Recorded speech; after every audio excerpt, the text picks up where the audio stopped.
Just looking for this cord. If you're watching this on replay, hello. At this point, I am done filming for the day. And I know that my lives haven't necessarily been on a schedule lately, but the way that it's been working in my mind, whenever I feel like I'm not going to be able to produce a video for you guys, whenever I feel like I'm not going to be able to produce a video in a certain amount of time, then I'm just gonna go ahead and go live. You still may get a video tomorrow, but I'm just being safe. I am just being safe. As you come in, give me a thumbs up and let me know where you are watching from. And we are going to talk hair, like, or whatever y'all want to talk about. I just want to come on real quick so y'all have something just in case.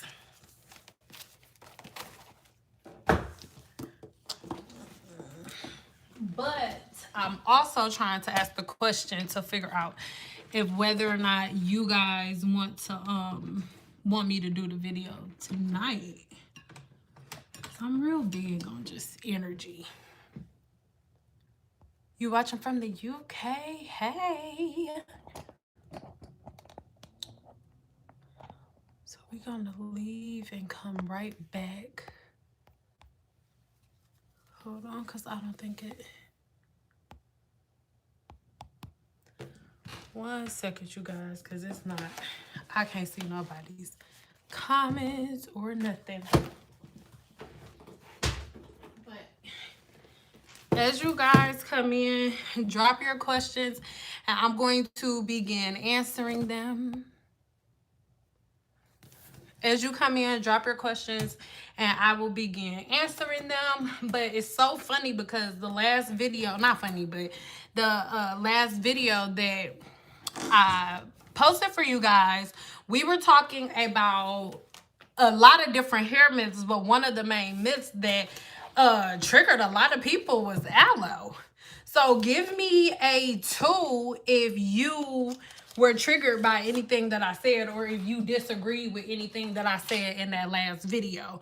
Give me a 2. Hey, give me a 2 if whether or not, what was the question mark for? Give me a 2. Hey, give me a 2 if whether or not you watched that video and if whether or not you knew that aloe vera was a protein. And then as you're answering that question, where'd you go? What do you mean, where did I go? Are you guys having problems seeing or hearing me?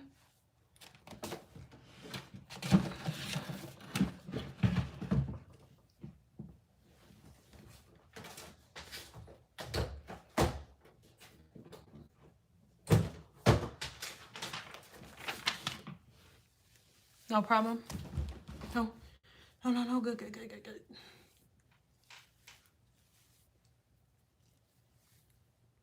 I didn't know until you said it. You didn't know what? That it was a protein. Sorry, I'm late on my own questions. Hold on, I'm just gonna move this light because the sun, and just give me 1 second. You can see it here. Yeah, okay, so this is the thing. And I'm not going to go into aloe today because that's the video I just got done recording. And if I tell y'all, if I talk about aloe today, then I just filmed this video for no reason. But what other hair myths, what other natural myths do you want me to go into? Outside of aloe, what do y'all want to talk about outside of aloe? Because aloe is the only thing that I want to tackle from that video. Okay. Regina Blackwell, you said, hi, please give advice to stop hair from coming out. Anything to use to promote growth. Okay. First thing, oh, thank you. My braids are cute. Even though this is why I wash edge control off every day, because that's not cute. Anyway, before you can have your hair grow back, hey, you need to first understand why, and things aren't clean over there. So they clean, but I'm washing clothes. Doing laundry, and so we singing over here. But before you can grow your hair back, you need to figure out why it fell out in the first place. So there's no like one thing fits all that's gonna happen, or a product that you're gonna use and it will be able to just jumpstart your hair back to life. Something that I will give a, you know, spoiler to for you guys. Hold on, let me move this light. Hold on, player, because it is super dark. One thing that I will tell y'all about though, I have a free group and it's called the Growth Guru. Not Guru 101, that's not free. That's not free 99, okay? But the Growth Guru is something that oh, that's better. Yeah. The Growth Guru is something that I'm so super excited about, that I love. It's a free group and I do a 7-day challenge. So the next 7-day challenge is starting in 2 weeks. Well, in a week. In 7 days, basically. In 7 days, the next 7-day challenge starts. And for free 99, you have a 7-day challenge where there's something that you learn every single day. And by the end of those 7 days, you will know your natural skin cell turnover cycle. You'll start to feel the natural sebum come out of your scalp and all of that. Okay, let me go back. But before I can tell you how to make your hair fall come back, I need to know why it fell out in the first place. Y'all know I love y'all, because what I'm about to do, I'm going to start exporting these files while I'm talking to y'all. So I'm about to get the video for tomorrow ready while I talk to y'all. Okay, hold on. Let's go back. I'm answering everybody's questions, so don't nobody start getting in their feelings and cry. Okay, I don't get my glasses on. Wait. Okay, wait.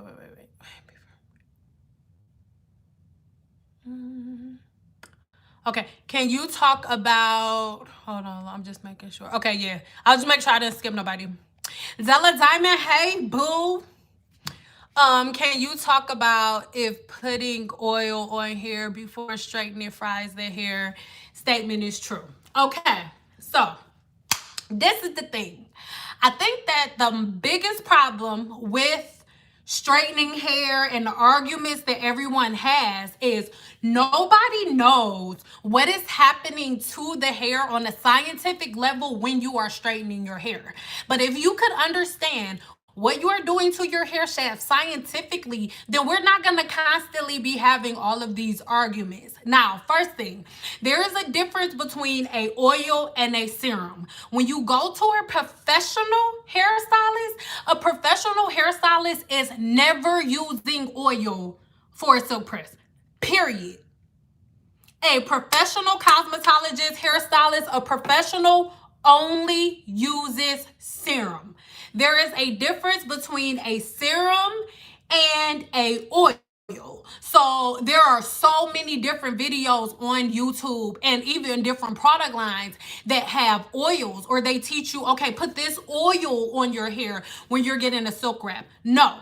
There is an oil and there is a serum. A serum is what you use for a silk press. Why? A serum has very, very small particles. So because a serum has very, very small particles, it can go within the hair's cortex.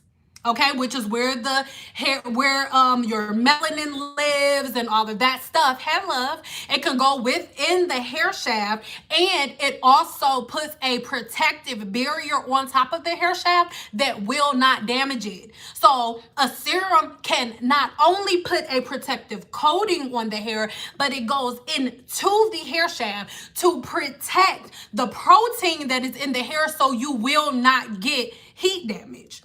But see, because we don't understand the science of hair, and because we don't respect people who know the science of hair, we don't understand what's happening.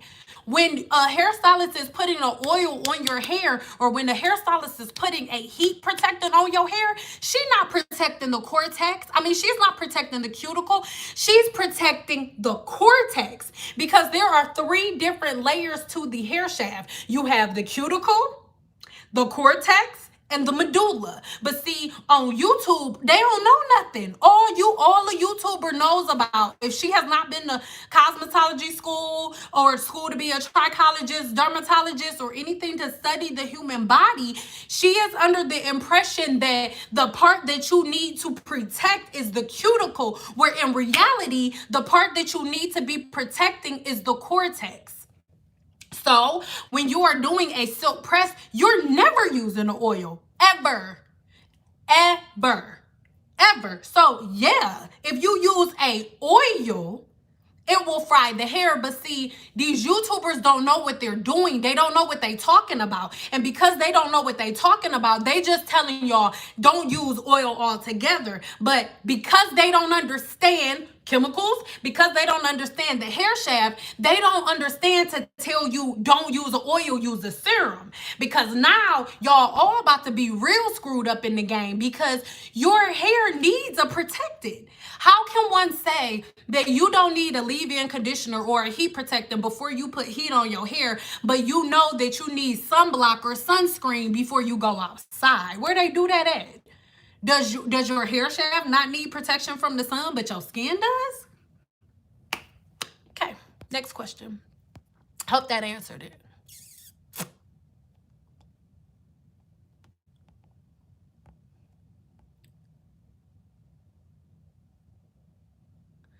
I wanted to use a fresh leaf of aloe so bad and have it show out. But this is the thing. Before y'all, like right now, well, not right now, if you gotta leave out of here, because then you gonna make YouTube think that you don't like me. And then more people not gonna get the notification, so do it on some other phone. But right now, if you go and search aloe, it is going to tell you that aloe is a humectant.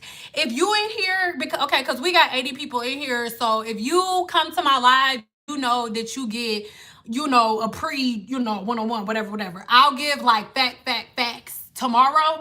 But most people think that aloe is a sealant. Aloe is not a sealant. Aloe is a humectant. What does a humectant mean? A humectant means that aloe goes on top of your hair shaft and it extracts the moisture inside of the hair shaft, and then it exposes it or releases it to the atmosphere around you. Sis.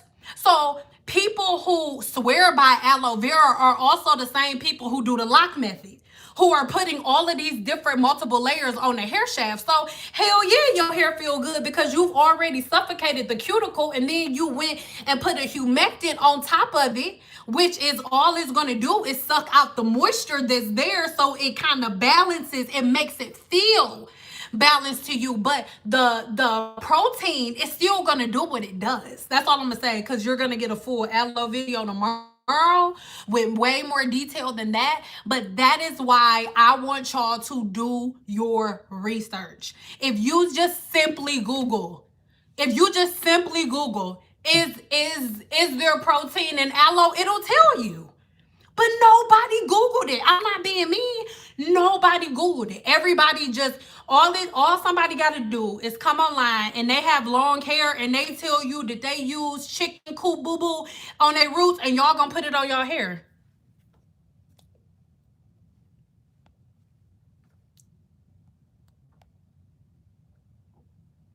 I'm on point. Thank you.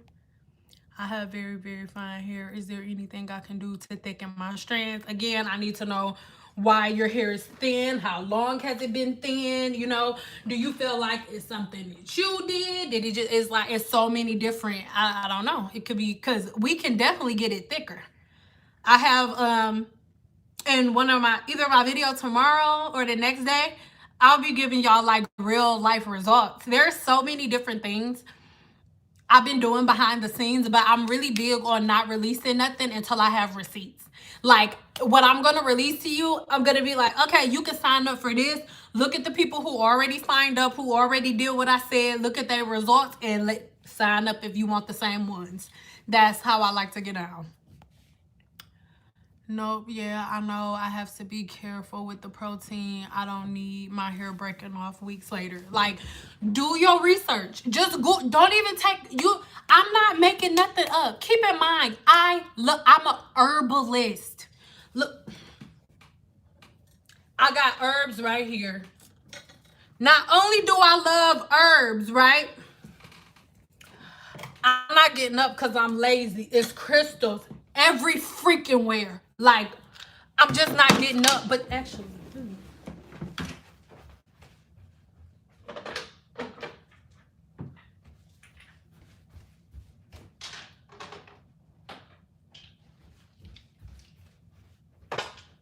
I'm not. Ain't nobody playing. Yes, I have on my husband's basketball shorts. Yes, I do. I love this planet. Okay. Call me weird. Yes, I'm one of those chicks with crystals all over the house, all over the bed, sleeping with them under my pillow to the point where my husband had to Google it one day. Yes, it is not. No, it is not a game. Out here in these streets, do you understand me? I love nature. I love aloe, but I need you to understand. I need you to understand that the different properties that come from the earth, you must learn their properties. And just because you hear somebody online say that something has good properties does not mean that you can just put it in your hair. Hey. And remember that it is faster for you to ingest the properties of all of these herbs into the body than it is for you to put it in your hair. So anyway, let's get back to questions. I'm going back up to answer people's questions, and then I'll let y'all know when I'm done. I actually don't see anything else. Should I put moisturizer on my hair first before I dry my hair, or just oil? Before you blow dry it, just always use a leave-in. It's not, look, y'all, I want y'all to keep it simple. Like, keep it simple. Wash your hair. Wash your hair, condition it, spray a leave-in conditioner in it, blow dry it or twist it up, let it dry, and then depending on what styling product you're using, so if you have to do a silk press, get a heat protecting serum, put a dime size amount of it in your hair, put it all over your hair, and flat on your hair, bring it in the circle. That's it. Like, but we like, okay, we got to use a shampoo conditioner, a leave-in conditioner with this over here, this over that. No, and I'm not being disrespectful, but to be honest, y'all, it's not that complicated. You would think that it's complicated because you see people on YouTube and they silk presses are so bomb, and you like, oh my God, when I do it, it don't turn out like that. It got to be the product she using. So then you ask the YouTuber in the comments, what products are you using? It's not the product, it is skill. These women are freaking skilled and excellent. It's a art. It is a craft. There is no product that's gonna give you the perfect silk press. It is a art form, guys. So y'all have to learn the science of hair.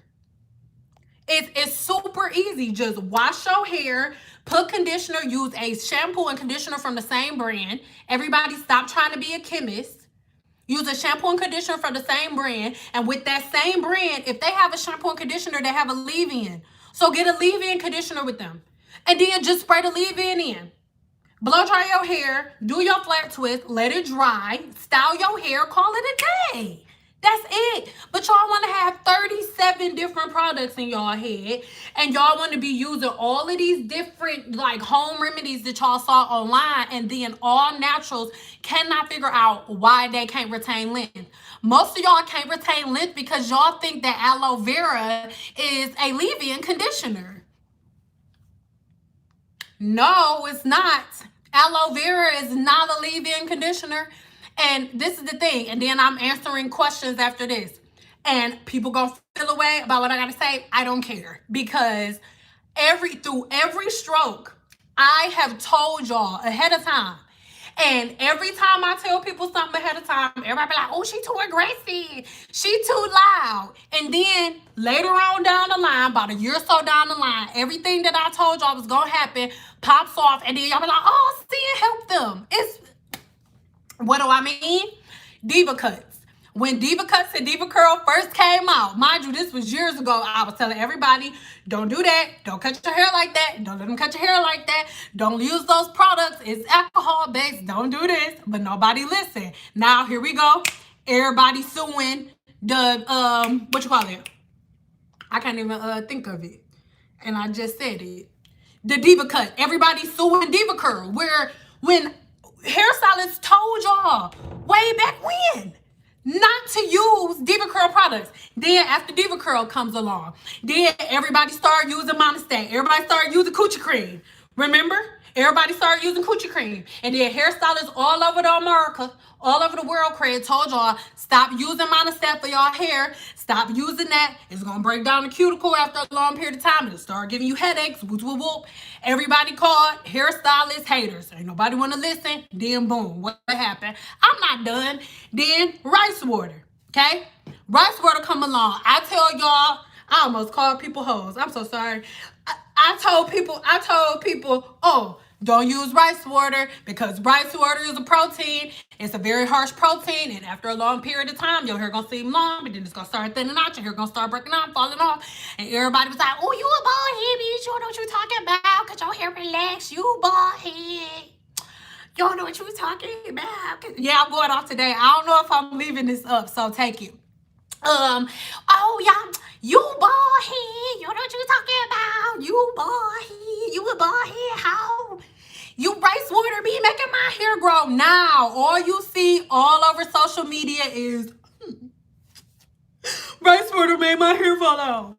Look what happened to rice water. And people are tagging me and sending me so many freaking I have so many emails like, oh my God, sending me screenshots. I'm the one who said this in the rice water video. I'm so sorry. How do I fix my hair? Okay, I'm not done.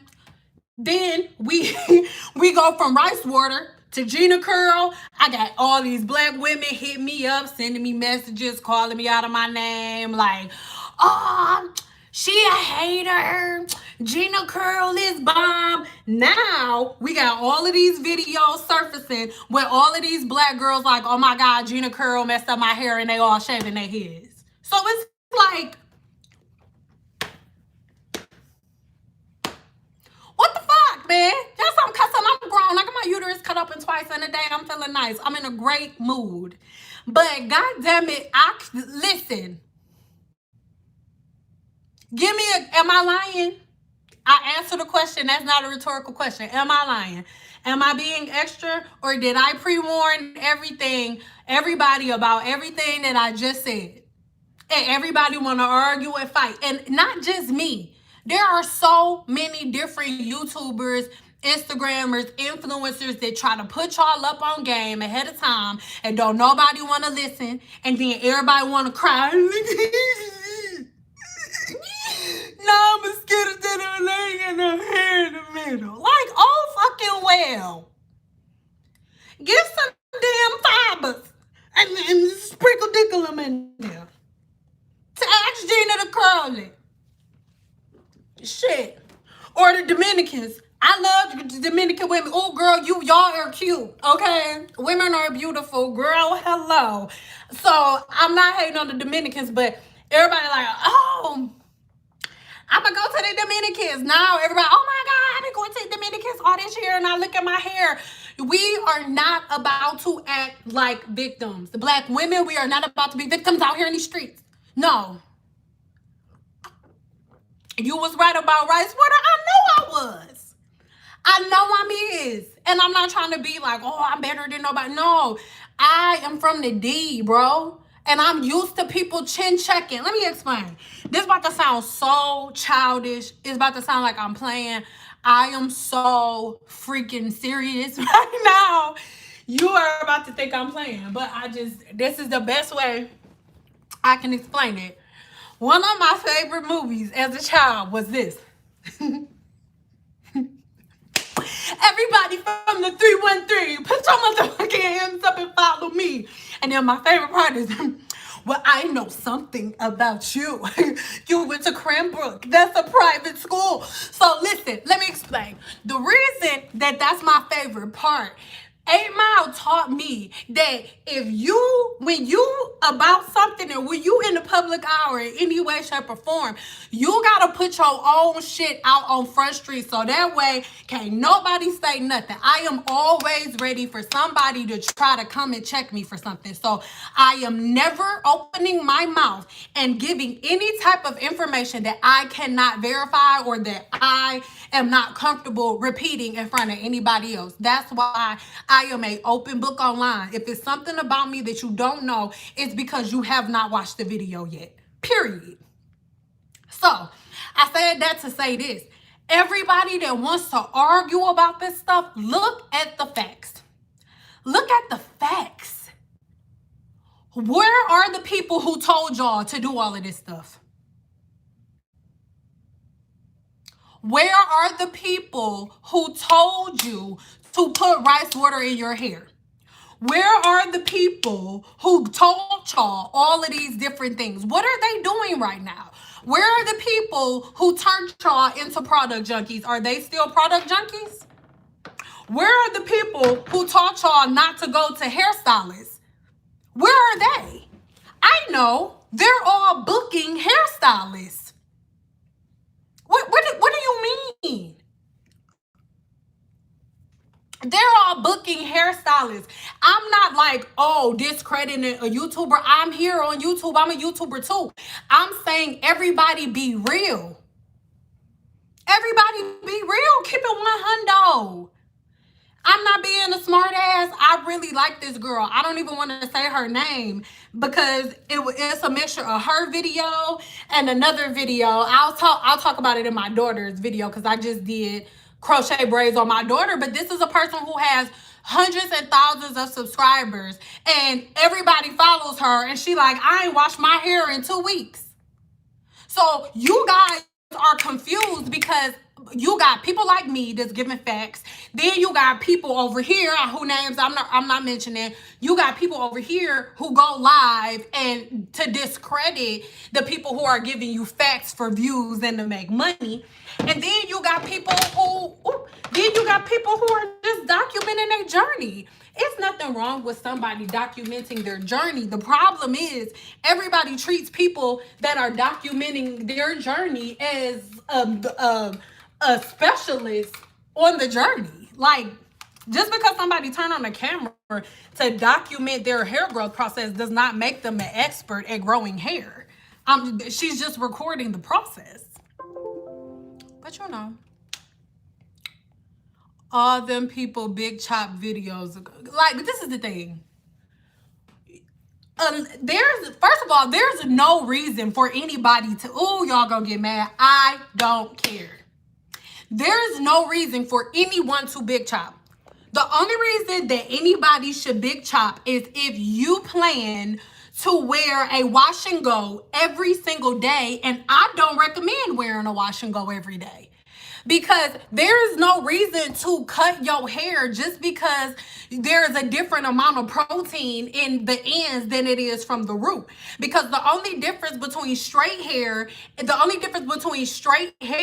and curly hair is the amount of protein within the bond. There are so many uneducated YouTube university graduates that love to say, oh, if the curl pattern is changed, the hair is damaged. That is not true. That's not true, sis. It simply is not. It's simply not. The only difference is it's been changed. The makeup of it has been changed. The properties on the inside have been changed. The only thing that makes your hair curly is the size of your cuticle and the amount of proteins that live within the hair shaft. So when you get a relaxer, all you're doing, or when you heat train your hair, all you're doing, heat training is manually with heat extracting the protein within the hair shaft, and with a relaxer, you are manually extracting the protein within the hair shaft with a relaxer. It's the same thing. Your hair just doesn't have as much protein. Somebody's hair is super curly, yours is super straight. You don't have as much protein in your hair as she does. That's it. You are not a doper black chick because your hair is curlier. You're not. Your hair is not curlier or healthier as a black woman. Your hair is not healthier as a black woman because it's curlier than a black woman over here. If you see two black women standing in front of each other, one got super curly hair and one got bone straight hair, the girl with the super curly hair is not automatically the one with healthier hair. Because the other one has straight hair. That is not how it goes. Period. I don't care what nobody say. And if somebody has something different to say, I welcome you to give me fact to negate what I just said. I have no problem with it. But the only thing that anybody can do whenever I say anything is copy and paste a blog article from another professional, which means absolutely nothing to me. And this isn't me being angry. I'm just keeping it real. This is how I talk. If you easily offended, don't watch. It said it in the bio, in the description. But this is the thing. And I'm going to get to y'all questions in a minute. Whenever y'all say, oh, I read this article, first of all, everything that you find on YouTube is a blog post. Whenever you search something on Google, whenever you say, is aloe vera good for the hair? If you find something that got a recipe to say, oh, aloe vera is good, it is a blog post. And you do not have to have any type of formal education or any type of verification of your words for it to be listed on Google. So most of y'all are following trends from blog posts. These are blog posts. Just because something is on the internet does not make it fact, period. I absolutely love rose water. I have rose water in my bathroom right now. I use rose water every morning and every night before I go to bed, and I don't use setting foundation for setting spray for regular setting spray to set my makeup. I use rose water. I love rose water with a passion.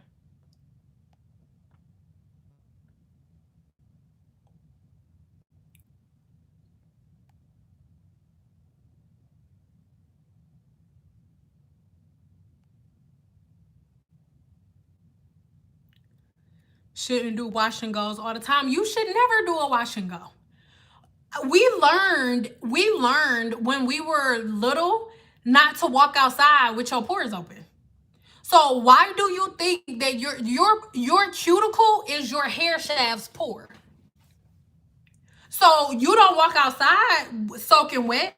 You get a towel, you dry off, you put on lotion, you put on sunscreen, you put on fucking clothes. But with your hair, for whatever reason, we think that our hair is not attached to our body, so we don't do the same stuff for our hair that we do for the rest of our body. We just be like, oh, I don't need shit. It don't even need shit. Our hair don't need shit. You don't even need shit. You don't even need shit, dog. You don't even need nothing. You don't even need shit. Our hair don't even need shit. I've learned so much about my hair last year. How to blow out your hair. Y'all, can I be honest?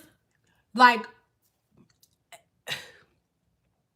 sometimes y'all make me, and I'm not being rude, but sometimes y'all make me confused. Like, sometimes y'all make me feel like, is it complicated? Do you gotta do something weird? Y'all, pick up wash it, put conditioner in it, spray some leave-in,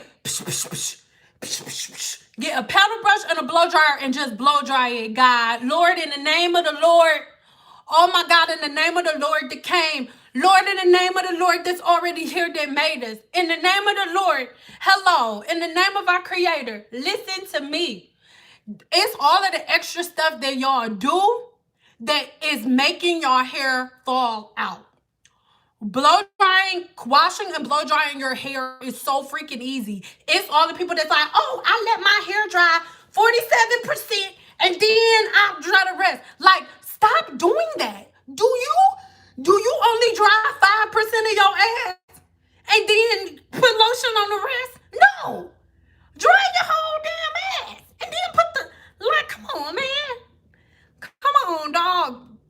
For some reason, I think you shouldn't put it in so many sections while blow drying? Who told you that? Why not? Like, why? And that's what I mean. Like, when you have people with no formal education about stuff, they just make up all of these fucking rules. And now YouTube just has all of these freaking rules to follow for hair that no professional follows.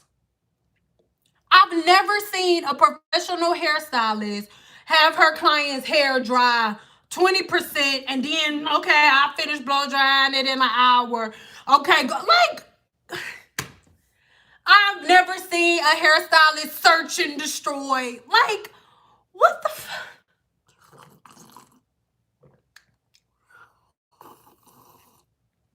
Y'all just did made up shit. Like, it's so much made up shit. And then it's like all of this made up stuff don't make sense because it was made up. So now you gotta make up other shit to combat the shit that you done made up.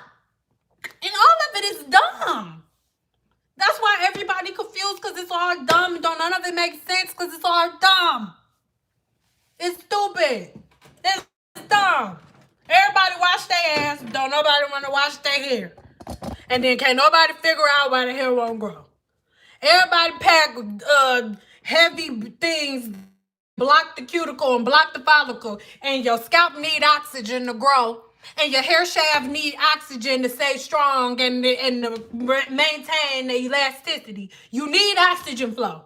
You need oxygen flow for your hair to grow, for your scalp to stay strong, and for your hair shaft to stay strong, and for you to retain length. But everybody's favorite thing to do, growing their hair out, is blocking the follicle and layering the hair shaft, blocking oxygen flow. So you know that your hair needs oxygen flow to grow. But your favorite thing to do is to block the hair shaft and the follicle and block oxygen flow, but you can't figure out why your hair won't grow.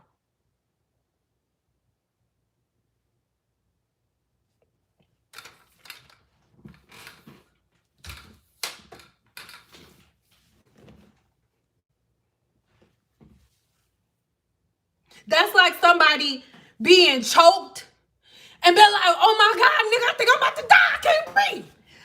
Why I can't breathe? And they got a rope tied around their neck like, dog, you got a rope tied around your neck. You got a rope tied around your neck. If you undo the rope, you can breathe. Undo the rope, dog. Just undo the rope, man. Undo the rope, dog. Like, just undo the rope, dog.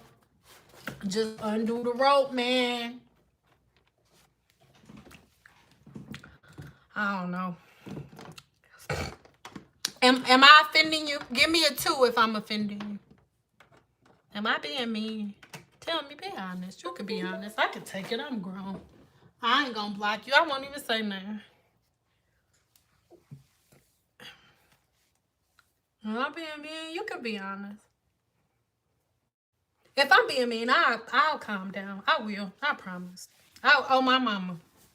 And I don't put stuff on my mama because I only got one parent left.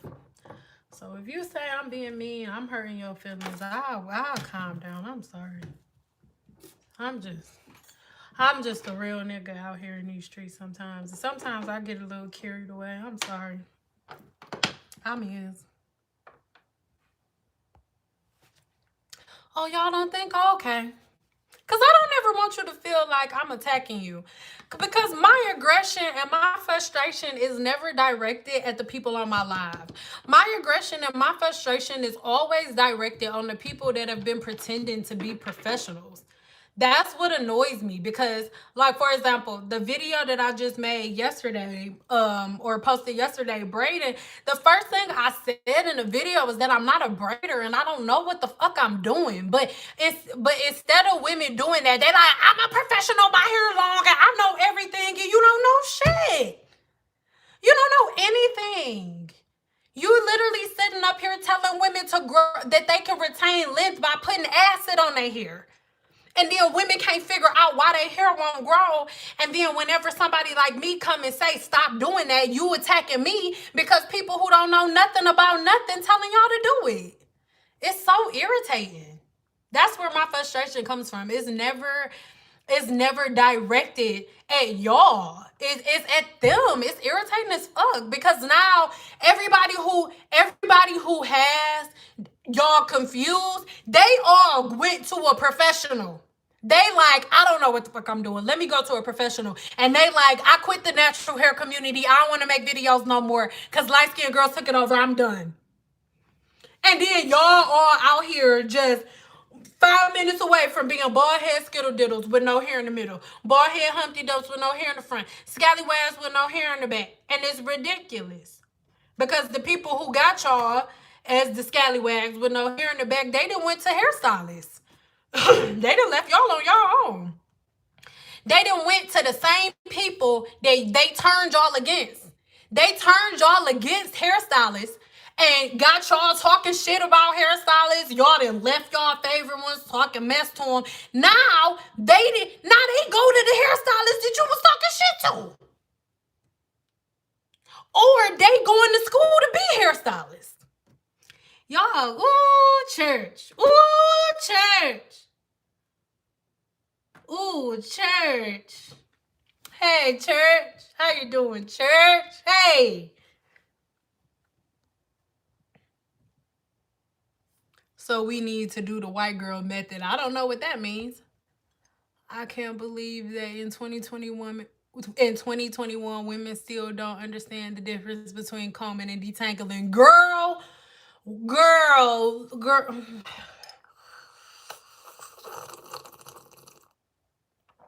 Bald head scared diddle with no hair in the middle. That's a whole song from when I was little. Bald headed Humpty Dump, ain't no hair in the butt. How do you deal with single strand knots? It always affects my silk presses and my detangling.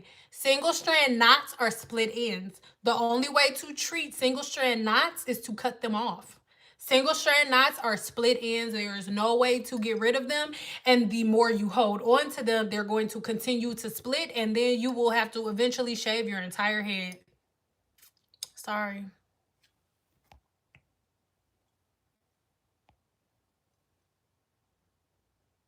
Yes, they do be saying to go to a hairstylist out of nowhere. And listen, I'm not asking nobody to give me credit because I didn't make up porosity. I didn't make up density. I didn't make these things up. But I do know for a definite fact that nobody was fucking talking about porosity or none of that stuff. Nobody. I was getting made fun of. There's somebody who has a channel that has a little hydrogen bond making fun of me. When you research Cyn Doll, there's a video that pops up, Cyn Doll fake science. Like, baby.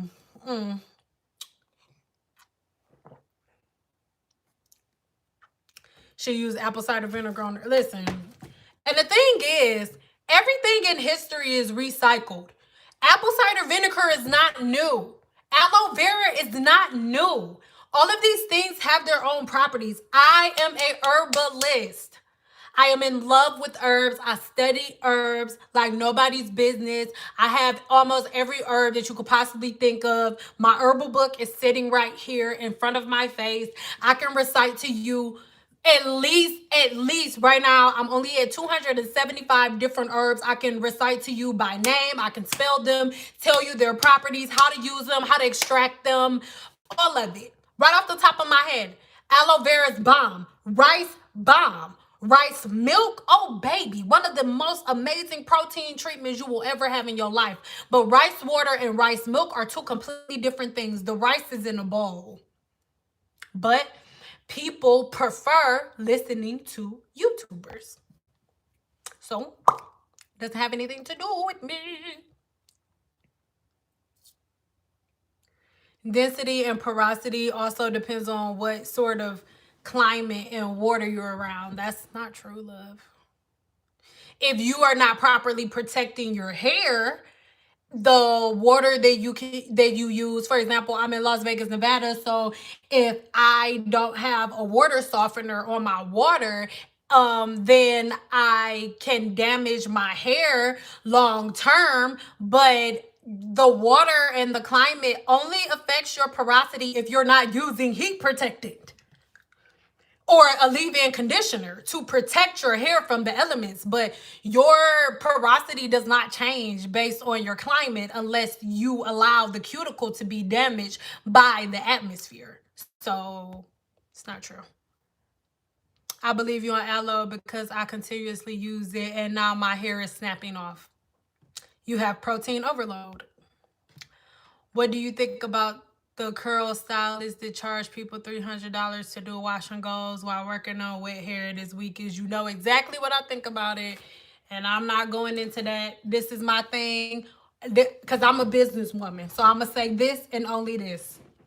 In this world, you have shark and you have fish. You got two types of people. You got shark and you got fish. The shark swim around because they, first of all, a shark is always hungry and they never stop swimming, because if a shark stops swimming, it will die. Let's be very clear. Hold on, I'm gonna get to y'all questions in a minute. I'm going somewhere with this. If a shark stops swimming, it will die. Okay, but then fish travel in groups, and fish, they're all about the collective and they follow the leader. And they all search for stuff, whether it's food, shelter. They all search in a huddle in groups. And the sharks, they get together in groups and they strategically plan, and they are making their attack plan based on the movements and the desperation of the fish. Okay? So it's all about perspective. On one morning, you could see a shark and the shark could be like, oh my God, this is the best day of my life. But a group of fish are like, oh my God, that's a shark. This is the worst day of my life. It is all about perspective and the way that you look at it. Let's say that. And let's be very, very clear. Because I am in no way, shape, or form picking a side. I am in no way, shape, or form trying to say like, I'm not in no way, shape, or form trying to say like, oh, these people don't know what they talking about. But I need y'all to understand that YouTube is a business. Know that. There's one chick, we'll talk about that in a minute. There's one chick, she has like 3-point-something million subscribers, and she had like mainly a kids channel. She got demonetized and went from living in a 5-6 bedroom house to a 2-bedroom apartment. Okay, so do not ever get it twisted and believe that everybody on here is selflessly making videos and everybody is backed by education, because that is not true. So when you are a person who is in the category of a fish because you're constantly going around like, I'm in need, I need this, and I'll give anything and I'll do anything, I'll listen to anyone, you attract, or you become attracted to, groups of people that are trying to create different things to suck you in. And in my opinion, this is just my opinion, the natural hair community or Black women have failed subject to the manipulation. Period. Because you with Black women who selling bundles, they telling you straight up, sis, that's where I get it from. This is where it's outsourced. But we complaining and arguing with each other about that. But then you have somebody from another race come in and say, oh, I have something that'll fix you. That'll fix all your problems, because I know Black women, you argue with her. You argue with the people who are already in line to help you out. That's the reality of it. So I'm not being dismissive of anybody's questions, but I need y'all to understand, I'm not in the business of telling y'all something that y'all can do real quick. There's no one product, no one solution that's going to give you guys like instant gratification.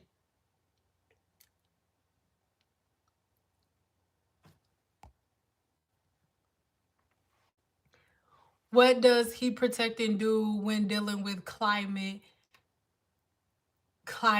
and type of water? Well, don't get upset with me, but I need y'all to, when y'all looking at products, I need you to really read the bottle and understand what you're using. So I'm not being disrespectful, but I'm gonna read your question again, and then I want you to understand the problem. What does heat protecting do when dealing with climate and types of water? It's a heat protectant. What does it have water. It's a heat protectant. A heat protectant isn't doing anything with the climate and water. It's a heat protectant. It's not a humidity blocker. It's a heat protectant. It protects you against nothing but heat. Not the humidity, not water, not your bonds being broken down, not the hydrogen bond being broken down, none of that. A heat protectant does nothing for humidity blocking or for moisture retention. It's a heat protectant. It protects the hair shaft from heat. That's it. I'm not being disrespectful. You're right. I feel like those women are an offset of Diva Curl people. Is more to push the Team Curly narrative. No. Yeah, actually, yeah. I don't care. Look, people go feel away. I don't care. I got my cosmetology license when I was 19. And when I got my cosmetology license, there was no Team Natural. There was no like, oh, if you get your hair pressed this much, this happens. There was no edge control all on this. None of that was happening yet.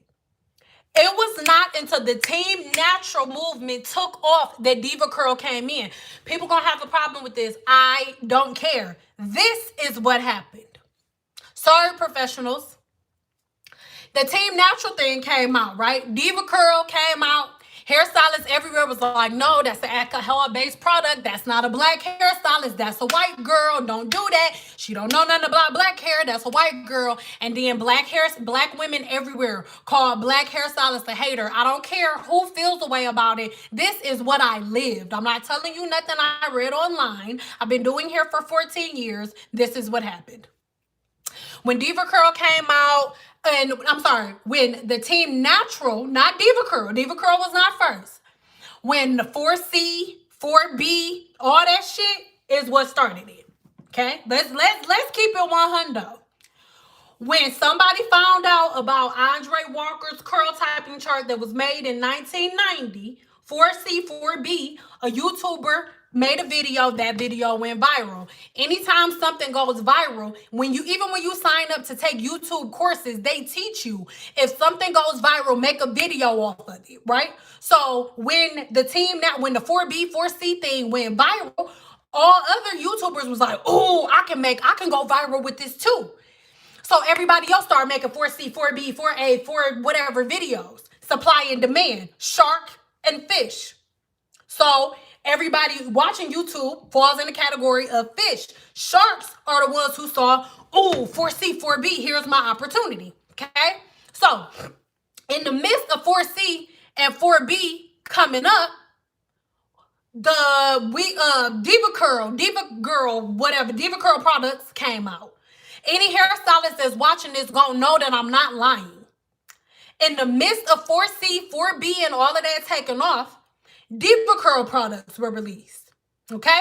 And so as the Team Natural movement took off, clients all over went from getting silk presses and relaxers and stuff every 2 weeks to I'm only gonna get my hair done and I'm only gonna get my hair straightened once or twice a year.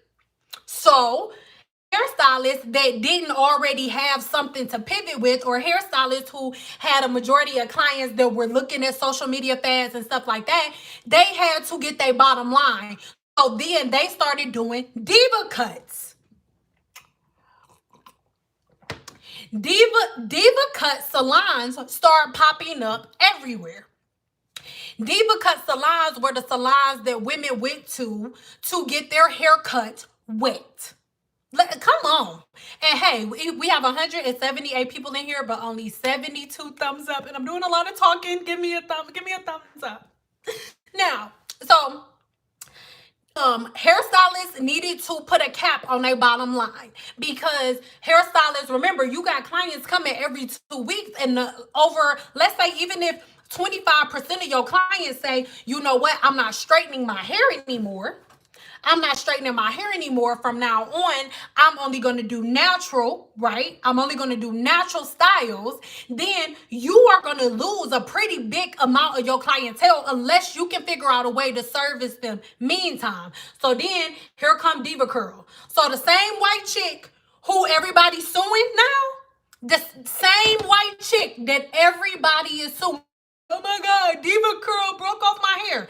Her, she started training black women everywhere to do diva cuts. So black women everywhere who had lost their bottom line started cutting their clients' hair wet, giving them diva cuts. So it made client hairstylists like me fucking insane. And so we're like, no, don't do that, don't do that, don't do that. But then women are looking at us like we haters, right? And then a year later, everybody want to straighten their hair because they like, I'm doing the 1 year challenge, the 1 year no heat challenge. But then on the 1 year no heat challenge, they gotta go to a stylist who straightens hair, because most of the stylists that did only curly cuts, diva cuts, they didn't straighten hair. So when stylists, whenever they was done with a no heat challenge for 2 years, they booking me, right? They booking the stylist that do natural hair with a flat iron. Let's get into it. After your full year with no heat, you want to see how much length you got. So you can't go book the stylist that you've been listening to that's been doing your diva cuts all year. You can't go to her because she don't do natural hair. She don't do silk presses. So you go book me, or you go book a stylist like me, and then we straighten your hair, and you got a line of demarcation. You think that you got long hair, but we got to cut off the last 9 inches that you didn't grow in this last year. That is what it's been. And it's been uneven. And I don't want nobody telling me I'm making it up, because I went viral fixing Team Natural Problems from Diva Cuts. I went viral on social media fixing diva cuts. Let's get it together. What you mean? Shark and fish. If y'all understand the science of hair, y'all cannot be played. But y'all been getting played for years. For years.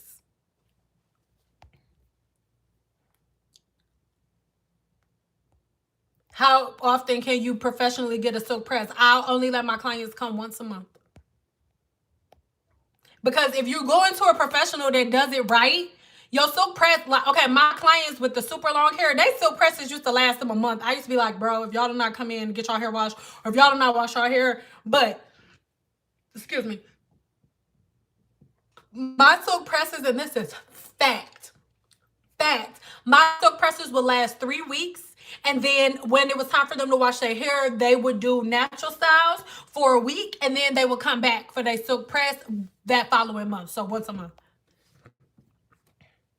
She's telling the truth, y'all. I've been licensed since 2003, and I've seen the same thing. Thank you. And I'm not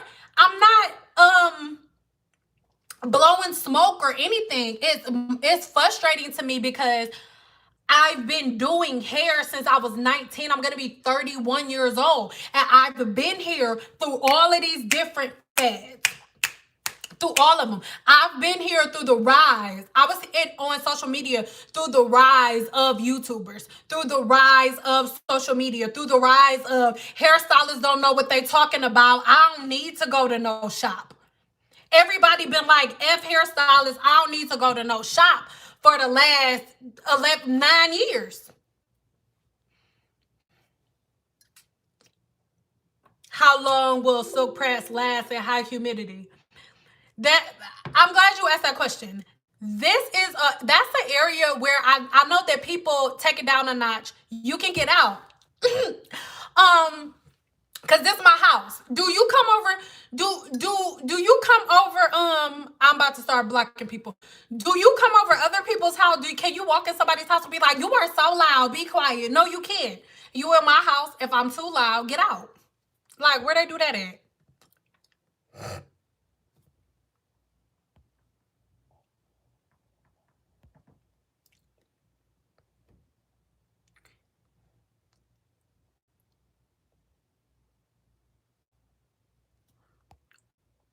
Okay, let me get this straight. You shampoo your hair first, then you put on conditioner, then you put on leave-in conditioner, moisturizing oil, and heat protecting spray, and then you dry your hair. I ain't say that. I love you. I do. I'm not being mean. Remember, I said don't come in here if you're sensitive. And I'm asking questions like this because I want I want to do more than just give you an answer. I want to change the way that your mind thinks. So I'm not just answering questions like, oh, yes, no. No, I need your mind to change the pattern that help you come to that conclusion. I never said that. I've been saying from jump, wash your hair, condition it, and then put a leave-in conditioner in. And that's it. And then the products that you use to style your hair will be dependent on what style you're doing. So when you washing your hair, why are you yelling? Why are you in here? Y'all are so irritating. Like, most of y'all just needed whoopings when y'all was little. Listen to me. If you dislike somebody, get out. If you bite a sandwich and you don't like it, do you keep chewing it or do you spit the shit out? Spit me out. If you don't like me, get out. Shit. People that don't learn how to style curly hair make me mad. I've heard people say with cosmetologists can't style curly hair because they're white. I've heard people say white cosmetologists can't style curly hair because they're white. Anyone can learn basic curly hair care, and that excuses. Listen, don't get mad. What's your name? Maggie? That's not true. Like, listen to the complexity of what you said.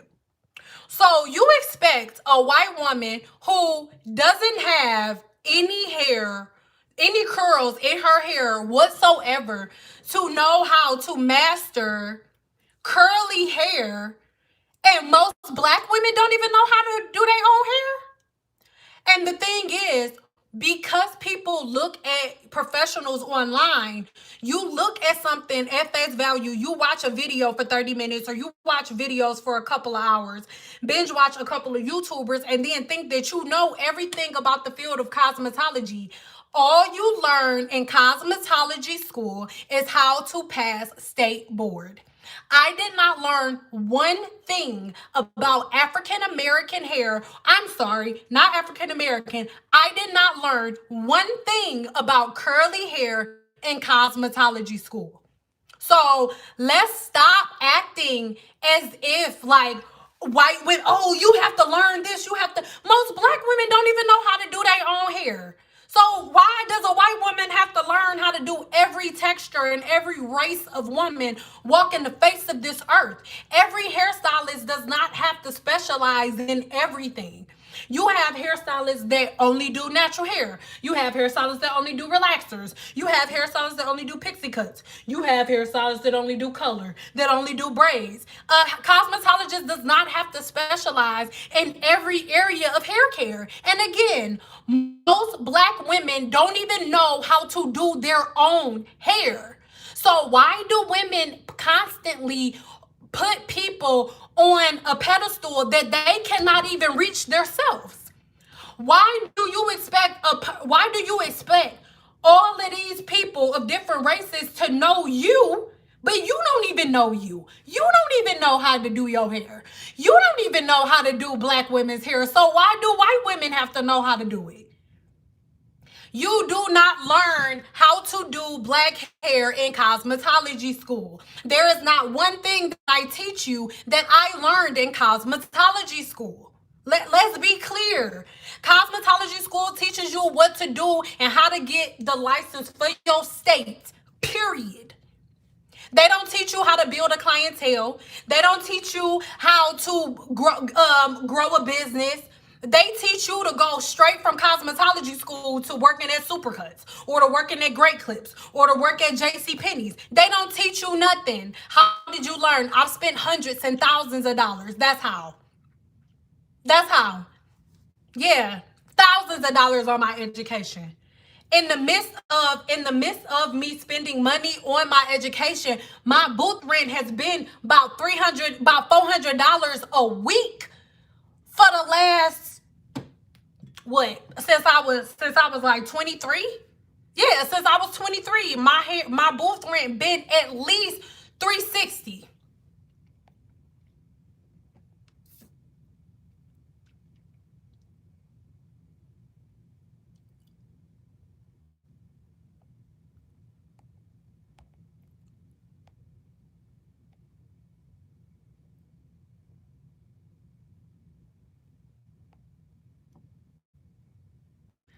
Only how to use girl, okay, Love Noel, baby, you a cosmetologist. I already know. She said only how to use Marcel's on the curly hair mannequin.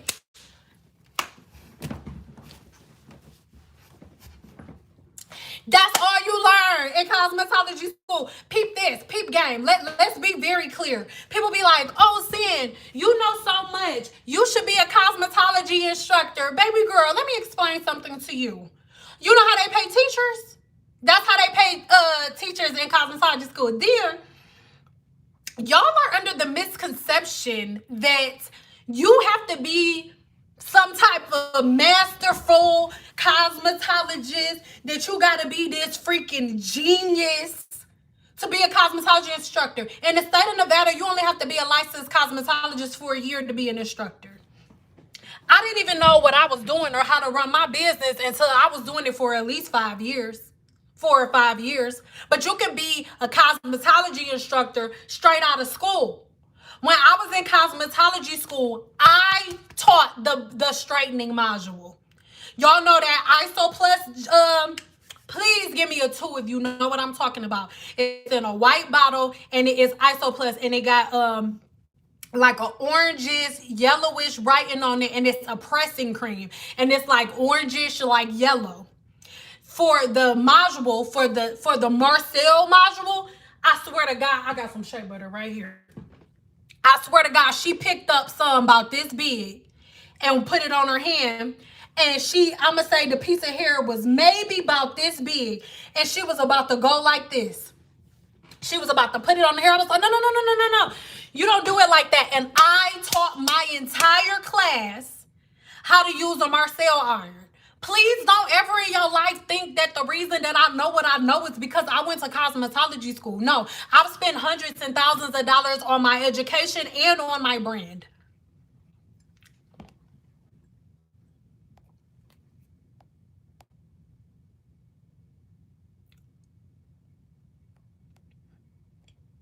It's funny, one of my really, really good friends from high school, she used to have, when she was in cosmetology school, she actually, one of her instructors, peep game, let me just tell you the story first. So it was a hairstylist out here in Vegas. She moved out to Vegas. I'm gonna try not to say her name. If I do, I will. She moved out to Vegas from the D. We did not know each other from the D, but you know, whatever. She reached out, was like, oh, hey, my name, blah, blah, blah, blah, blah. And she was doing hair out here. So she didn't necessarily want to collab, but I'm not going to get into Zodiac, but I'm a Cancer, and you can call me psychic because, like, I know that when somebody bullshit me, like, right away. So she was, anyway, she was basically like trying to get me to promote her and stuff, but I let her play her little game. And once she figured out that she couldn't play me, shortly after that, she ended up moving back to Michigan because stuff wasn't popping for her out here in Vegas. Okay, so anywho, she goes back to Michigan, and when she goes to Michigan, she becomes an instructor. So as she's an instructor, she's standing there and she's talking all this shit. Mind you, none of her students know that she moved out to Las Vegas, tried to open up a salon in the hood of Las Vegas, was barely able to make ends meet. Like, I'm not even trying to put her business out there, but none of them know that. She just coming cute and she an instructor. They think she know everything. So anywho, she's sitting there and they in class having this whole module about social media and how people be pump faking for social media. So she starts talking about me, and unbeknownst to her, one of the girls that was in her class was one of my best friends from high school. So she raised her hand like, oh, are you talking about Cyn? She was like, oh, so you know too? She was like, no, she's not being fake. That's really hers. No, that's not true. That's really hers. Like that. Just because you have somebody that's an instructor does not mean that they at the top of their game. Anywho, she stopped being an instructor, and then she went and opened up a salon in the hood of the D. Okay?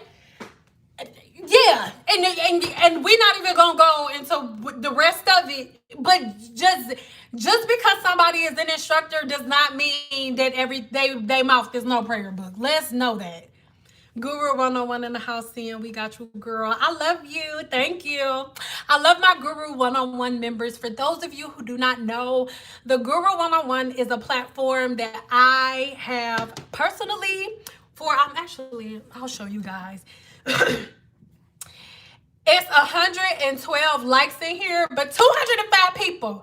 If I can get at least if we can get at least 200 likes, then I'll turn everything around. And I'm Guru 101 people, don't get mad. I'm not going to play nothing. I'm not going to hold it on the screen long enough for them to read. But I'll show you inside the Guru 101 if I can get the likes up to 200, because there's 204 people in here. Why I only have 125 likes? That's so rude.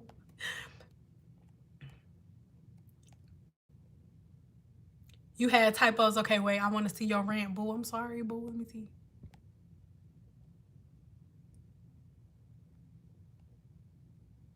I don't think I will work with natural hair because black women deserve those. Look, this is what irritates me. Like, what? Okay, don't get mad. Whoever, and the girl, if you're watching it, whatever, I don't care. Why do y'all act like when black women go that you are a different entity or you are a different person going from straight to relaxed? Like, what?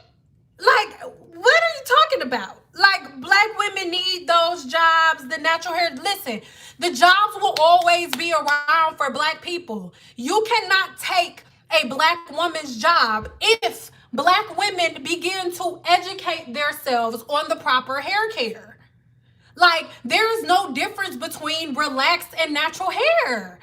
The only difference is the amount of protein. The only difference between relaxed and natural hair is if you got a relaxer, you're going to have to do a little bit more on the protein treatment side because you've extracted natural protein from your hair. Other than that, you still need to wash your hair the same amount of time.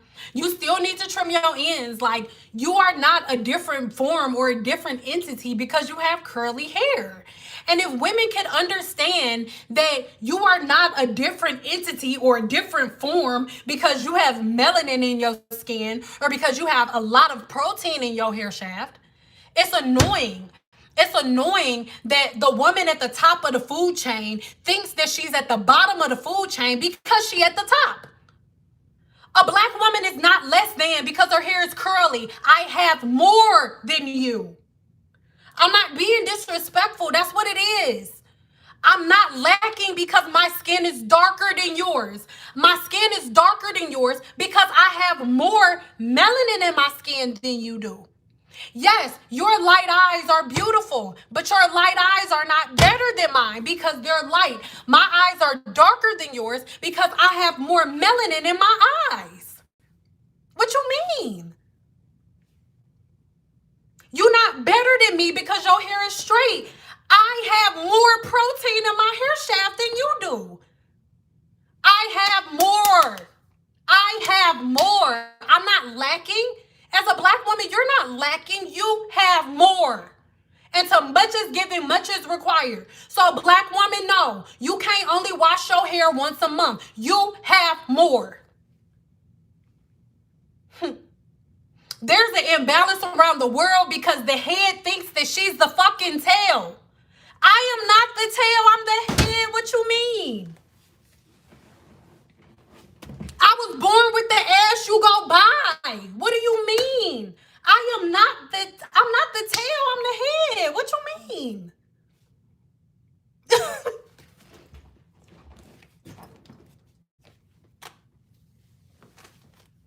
What you mean? Ooh, black women got a little, hell yeah, my neck move like this. Did you know that the black woman has DNA that scientists can't even identify? Did you know that? Period. I am not lacking. I am not the tail. I'm the fucking head. If you got a problem with me cussing, get out. That part. And if black women stop believing that they're the tail and understand that they're the head, then we can stop arguing with each other about stupid stuff. Stop adding all this extra stuff to your head. You already have more. You have enough. You got too much. Your hair curlier because your hair is curly because you got more protein than everybody else. Not because you lacking something, but because you have more. And I'm not being disrespectful, but anybody from any other race, stop coming in here. Oh, I feel so sorry for black women. Don't feel sorry for me. I am the head. I'm the head. What you mean? Feel how you feel. I'm the head, not the tail. The darker your natural hair is, the more melanin you have living within the cortex of the hair shaft, the darker your hair is. The darker your skin is, the more melanin you have within your skin. The curlier your hair is, the more protein you have attached to the disulfide bond that is holding your hair together. As a black woman, you do not lack. You have more, but you want to do less. So you cannot maintain what you have because you have more. So you must do more. I don't have a shortcut for you. You have more than everybody else. There's no shortcut for you. It's easy for them because they don't have as much protein as you have. Yeah, get into it. You walking around looking for the phone and it's attached to your ear. What more do you want God to give to you? All you need to do is figure out the science of the human body because you already got it.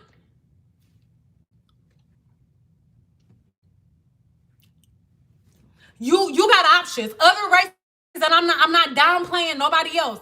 I'm not downplaying no other race. Like, hey, y'all all cute, you all sexy. Hello, sunshine, girl, hello.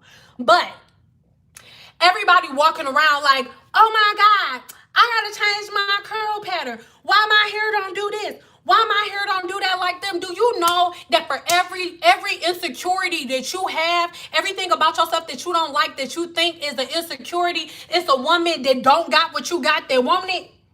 Do you know how much money the plastic surgery industry has been able to make building black girl bodies?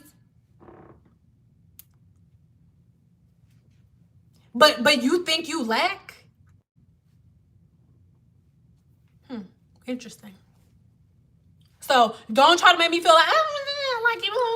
No, I'm that energy that Harriet Tubman was with. That's the energy I got. I'm not the black girl. We shall overcome. No, I got the gun. I'm the one shooting people. I'm the one with the. I mean, I'm not shooting people now. I'm using it as a metaphor. You too. You know what I'm saying? But go on with the bullshit. I ain't trying to preach to y'all, but it's annoying. I'm so sick of seeing black women act like the tail. You not the fucking tail.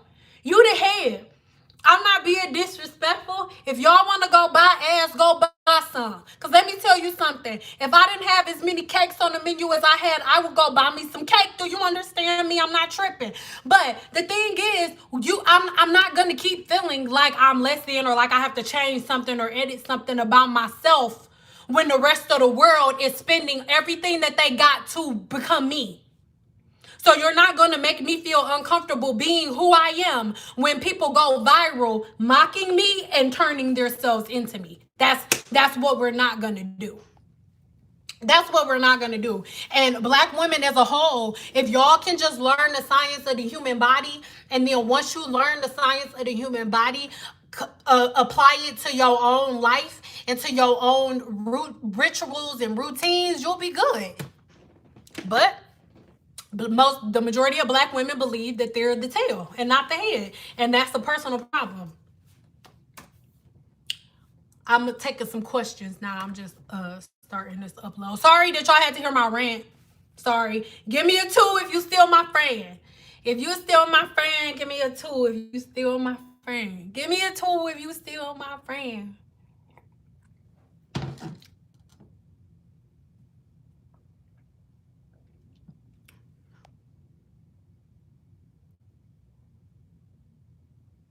when she was talking about the gun. I don't know what you're talking about, though. I'm scared. I don't want you to remind me of Nicki Minaj. I don't want to remind you of Nicki Minaj because we're Roman and I'm not. I'm okay. First they laugh, then they copy listen. Ever since I can remember, I've been popping my collar. I don't care.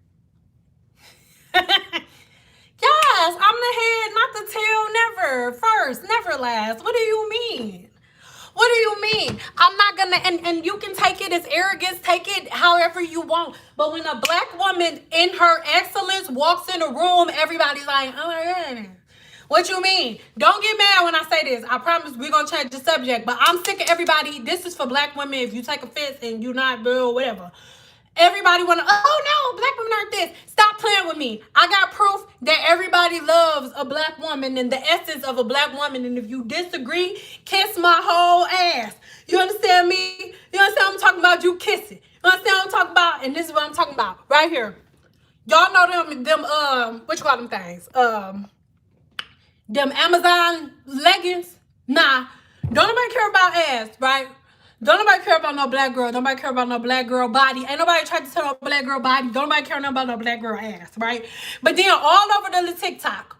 All over the little TikTok, okay? Mind you, I'm barely on TikTok. All over the little TikTok. It was a full, actually, no, it was a compilation from TikTok on YouTube. 10-minute video. 10 minutes worth of like 30-second clips of white men, CNA white girls, or well, forget what their race was. None of them was black. And all of them had on them Amazon leggings, right? So don't nobody care about ass. Don't nobody like black girl ass. Don't nobody want to be a black girl. Don't nobody care nothing about black girl body. Even though we all know black girl's the only one that got super duper cakes on the menu. But you know, what do I know? I'm just a black girl. But anywho, so you got this full and complete compilation of these women from other races that normally have an ass as flat as this goddamn wall. As flat as this goddamn wall. You understand what I'm talking about? And then they husbands coming in from a long day at goddamn work. And out of nowhere, they husbands like, what the fuck? What the fuck? What is that? What did you do? What's that? So you not gonna sit up here and tell me that people don't like black girl ass? Understand me? Because the only person that God made ass like that growing from is a black woman. So y'all can sit up here and act like y'all don't like mother if y'all want to. Because you like mother. Because if you didn't like mother, them goddamn Amazon leggings would not be going so viral. Because now, all you got to do is go on Amazon and have a couple of dollars. And then you can get you a black girl ass with some leggings. You might want to get them in different colors. But that's the thing. So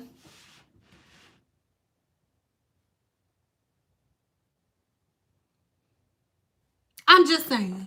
So we're not going to sit up here and act like black girls not a high commodity when they making whole fucking pants to copy our ass. And then your husband walk. First of all, if I don't have no ass and my husband is running into a wall because I put on leggings that made me have an ass, I'm going to be looking at him like, so what do you be doing when you walk past real ass? Because I don't got none. And you supposed to love little booty women. So why you walking into a door with this miniature ass? Because I need you to understand, even with them leggings on, that is miniature ass.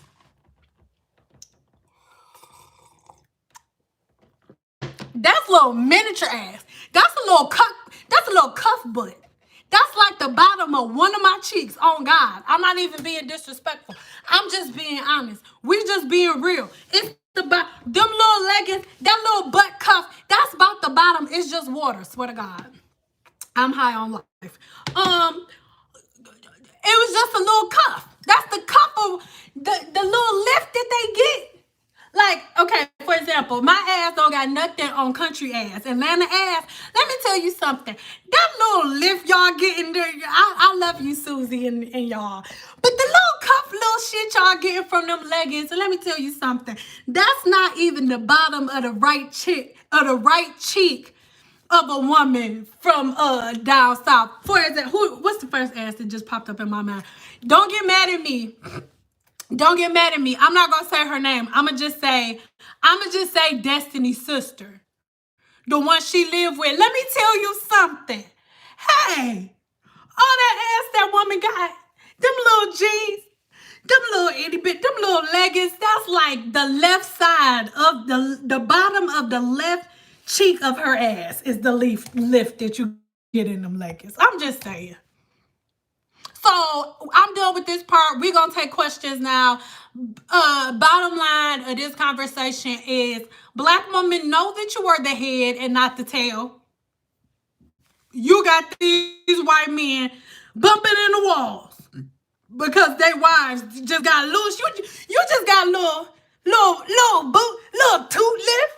Got your little toot lifted and shit. They just went in. Oh, you got. Oh, shit. Just took them little cheeks. Oh, girl, you better lift them little cheeks, girl. Shit. Because let me tell you something. If I ain't had no cheeks, I would be lifting them too. I don't know, though. I think some Mexican women got ass, though. That's why I didn't bring it up. Some Mexican women got ass. Okay? Hello. Listen, a beautiful woman is a beautiful woman, baby. Hello. How are you?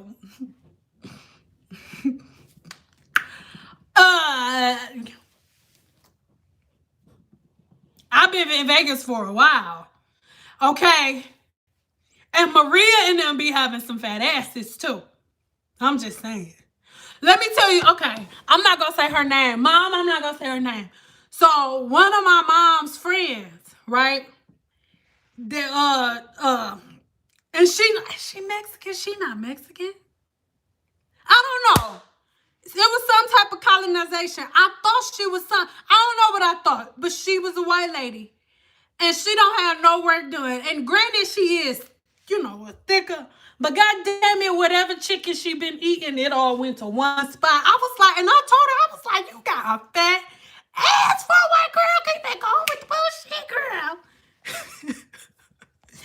But yeah, I didn't bring up Mexican women because Mexican girl, y'all, listen.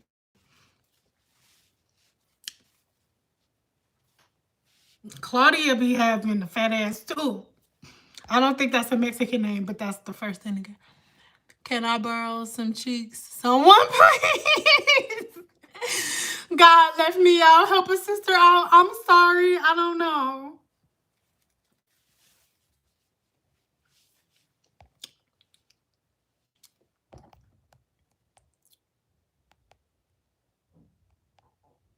Okay, you guys asked a couple of questions. And then let me know if you want to have story time or if you just want to do questions. Go ahead real quick. And I'm glad we did this because I just didn't want to edit tonight. Because if I didn't go live right now, I would have felt like I had to rush and edit something. You can have some of my, I have enough to share, girl. Okay. I used to think I had enough to share, and then I don't have none left to share because I lost the stuff that was fat. It's still chicks on the menu. Don't get it twisted. Don't get it twisted, okay? But I'm just saying. For real, I be having to sit on the folded blanket. My boots bones be seven.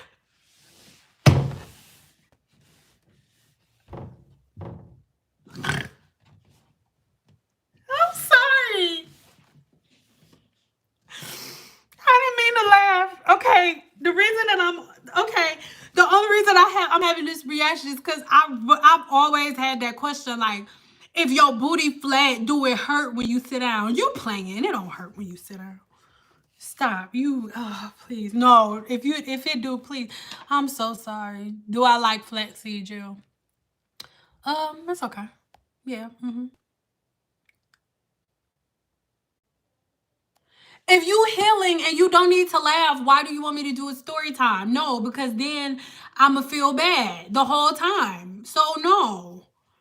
Yo, no, is it gonna hurt you if I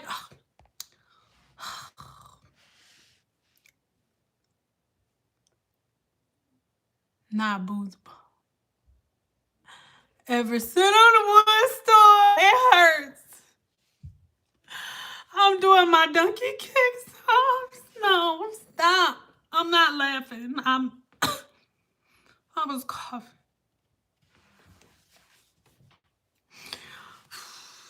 Them sit downs be on. But then I would imagine that, because if I sit down for a long time, I start feeling it. I don't. If I had, and then too, I used to think my titties was real. Ooh, sorry. I used to think my boobs was big. But, I mean, he's still nice. But they was bigger when I was pregnant. Children, listen, my body was nice. I was thicker than the Snickers, God damn it. You hear me? But it wasn't. I knew that I had to change something because I was putting on my shoe and was like...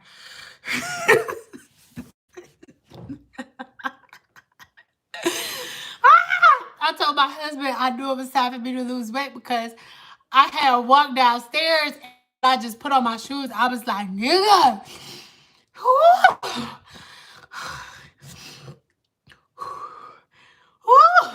So I knew it was time for me to lose a little bit of weight, you know. Your back hurt from sitting too. I'm not talking about flat butts anymore. It's stressing me out. Trying not to laugh. What type of story do you want to hear? Do you want to hear a ratchet story, or a creepy story, or a lady of the night story? So a prostitute story, one of my spooky clients, or just like a irritating client that I had to fire. I think that's a good one too. When did okay, y'all, I'm telling y'all too. So y'all pick that one. You choose between that. And then I'm going to give y'all the story behind a video that I posted a while ago but deleted. And I'm so mad I deleted it because I don't have the file anywhere. So I can't repost it. About a girl crying.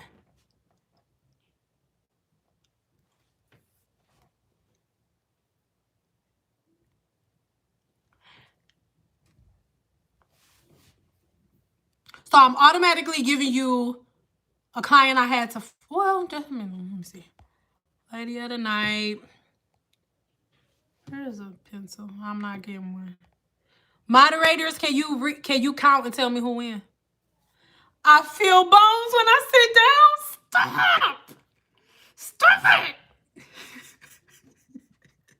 it. Stop.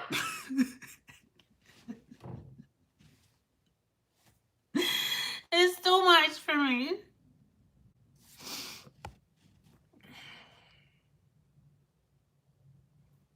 Okay, creepy, ratchet, creepy.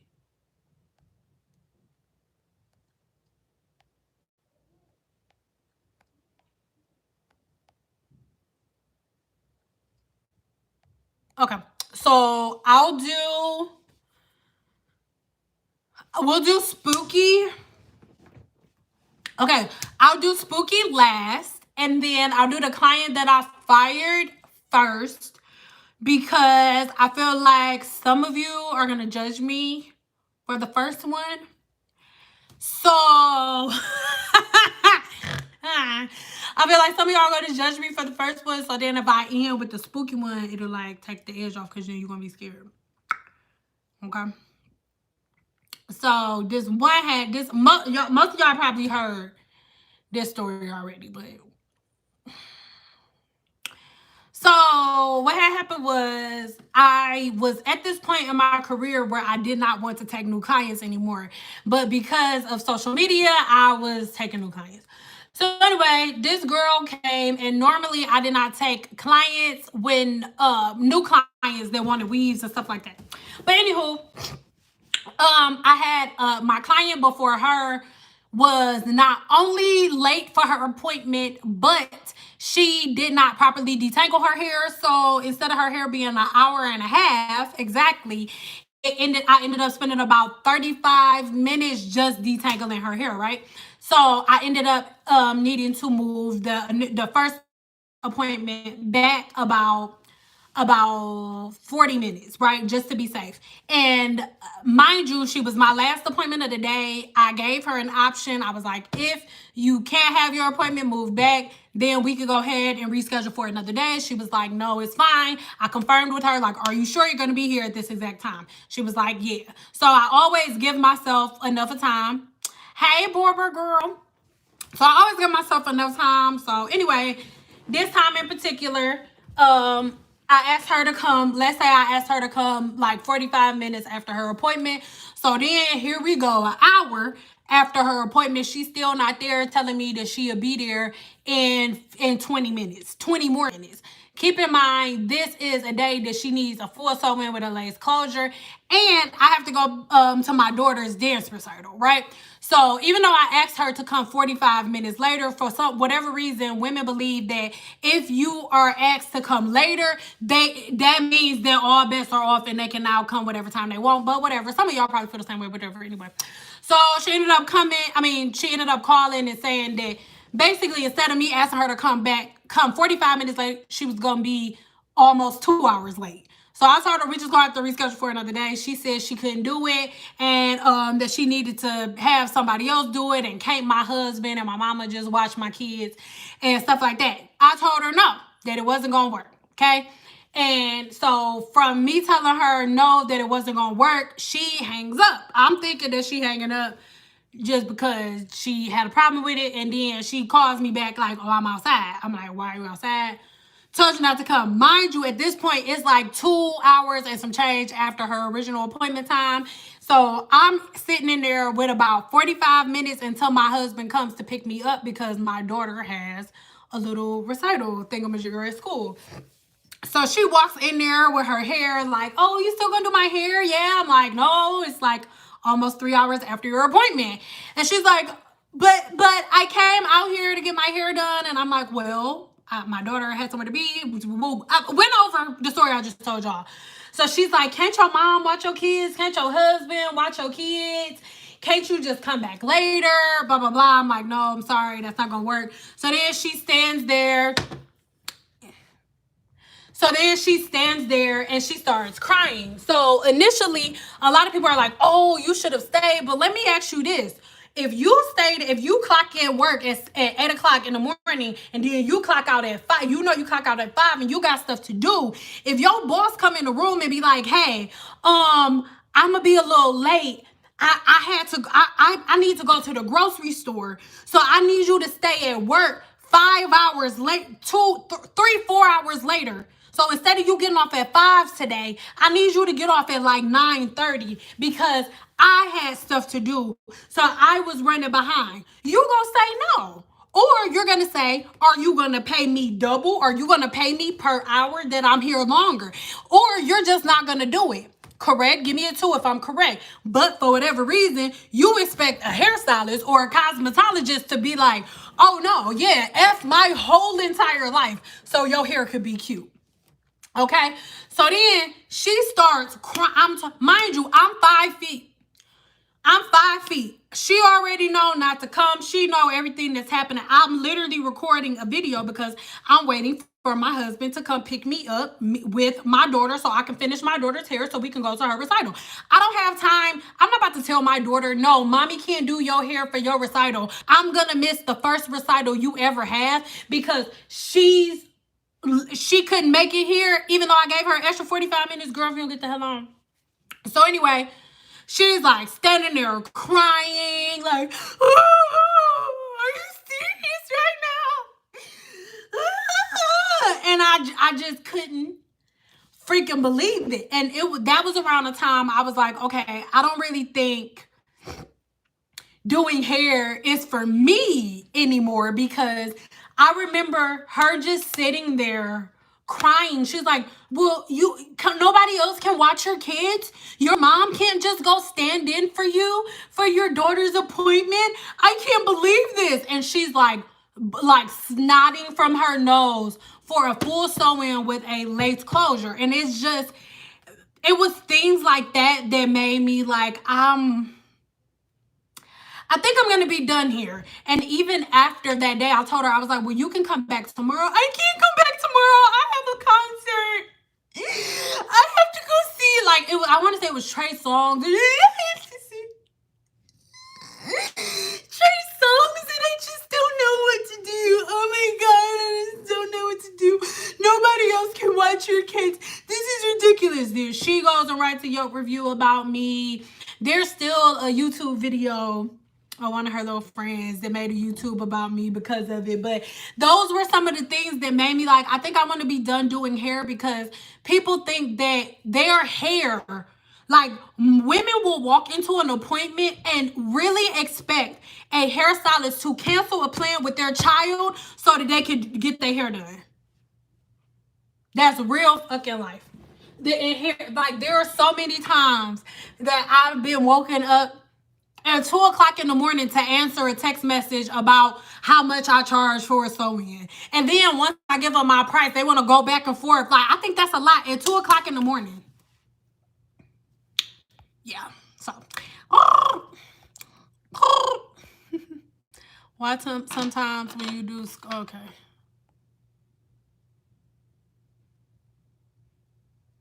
Why sometimes when you do squats, the booty don't get big, but instead it tightens up? Listen, I'm not trying to be rude, and I'm guessing you're not black. Black women don't do squats to get ass, okay? When you do squats, the only thing that you doing when you do squats, you building a muscle that's already there. So anytime you build a muscle, it do a little something, but black girls don't get ass from squats. We don't be squatting when we little. I don't squat. I don't even know the last time I did a squat, okay? So let's start talking about something else. This is not the how to get a black girl ass place, okay? Black girl ass does not come from squats. It comes from the earth. It comes from the universe. It comes from the black void of the galaxy. Do you understand me? That is where it comes from. Not no goddamn squats. Get out of here talking about them squats, nah. I like y'all, but y'all have those conversations over there. But we do not have those conversations here. Black women do not get ass from squats. And I don't care how many squats you do. The only thing it's going to do is give you the same type of little lift that you get from them Amazon pants. But it don't matter how much squatting you do, it ain't going to give you no black girl ass. Do you understand what I'm talking about? Like, no matter how much we go like this, no matter how much you go like this, you're not going to get no little icy blue eyes. Like, you're not. The only way you're going to get some icy blue eyes going like this, if you got naturally melanin-drenched eyes, is if you go and put some contacts in. The only way you gonna get a full black girl ass is if you go to Dr. Miami and get him to give you the boo. But this, hey, yes, I got my husband pants on. We don't get ass like that. That ain't how black girls get ass. We don't get ass like that, okay? Okay? We be born with ass, okay? My mama was having to cuss out the people at the dance class because she was saying that I had too much ass in my leotard, okay? My daughter gonna have ass just like her mama. I can tell it's forming now. Black girls don't have ass from squats, okay? We not talking about black squats. That ain't how you get ass, okay? That's how you firm up the little butt muscle that you got. So sometimes God did give you a little butt muscle. You can tighten up and plump up that butt muscle with some squats. But that's it, okay? Love y'all. Let's talk later. Y'all go ahead, talk how get your black girl ass another place. That ain't how black girls get ass, okay? Love y'all. I did squats to get butt never happened. It's too fun. Hey, because that ain't how black girls get ass. But I think that people think that when you a black girl, when you little, your mama, like we all like, little Sally Walker walking down the street. Hey, she didn't know. Like our mama, I do not got Belle in the room squatting so her ass can develop. Her ass just develops because that's how God made it. That's how it happens. Hey, remember what we talked about before we got more? I got more hey, the melanin comes with ass. I don't know. I think maybe the melanin in the skin, it triggers some in the skin cells to plump and call it to swell. Hey, but it ain't from squats. I'm sorry. Don't get mad. Hey, don't take it from my people. I ain't gonna take y'all stuff from y'all people. Hey, white girl, y'all be having some, girl, y'all titties be tittying. Okay? Like, girl, your titties be tittying. I'm not like, do push-ups. Do push-ups and you get real big white girl titties. No. No. I'm giving you credit for your titties. Your titties be tittying. Don't. No. It's from mother. That's how we got ass. Not from squats. Sorry. As you can see, that's a pet peeve of mine. I'm sorry. What was we talking about?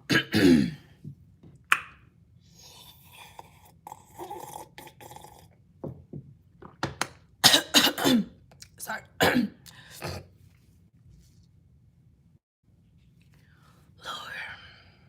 And y'all still talking about it. Why lifts and thrusts? It don't matter how you thrust. It ain't. Okay, anyway. Y'all go talk about your.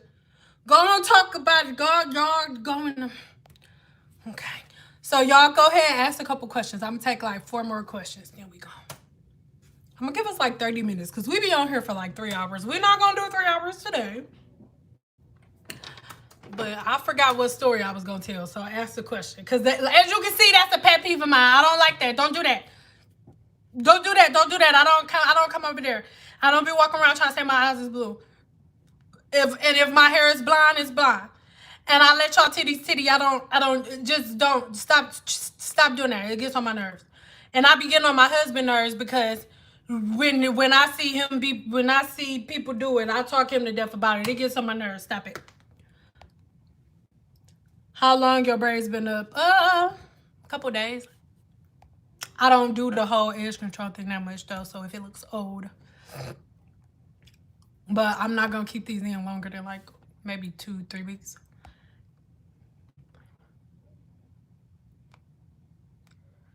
My 9-year-old has never done a squat. Hey, 9-year-old ain't never did a squat, thicker than a Snickers. Hey, I've had ass for a very long time. Like, I don't mean it like that, but I was one of those girls where, like, in high school, everybody would be like, oh, she fucking, like, she definitely having sex, because in people's minds, they're like, oh, if a woman is thick, she gotta be having sex, because people are like, the only way that a woman can be thick is if sexual activity has made her thicker. So it didn't matter what I wore. For example, like sometimes I wear my husband's track sweatpants or whatever, and I still got a fat ass in my husband's sweatpants. It don't matter what you wear. So yeah, you can't help it.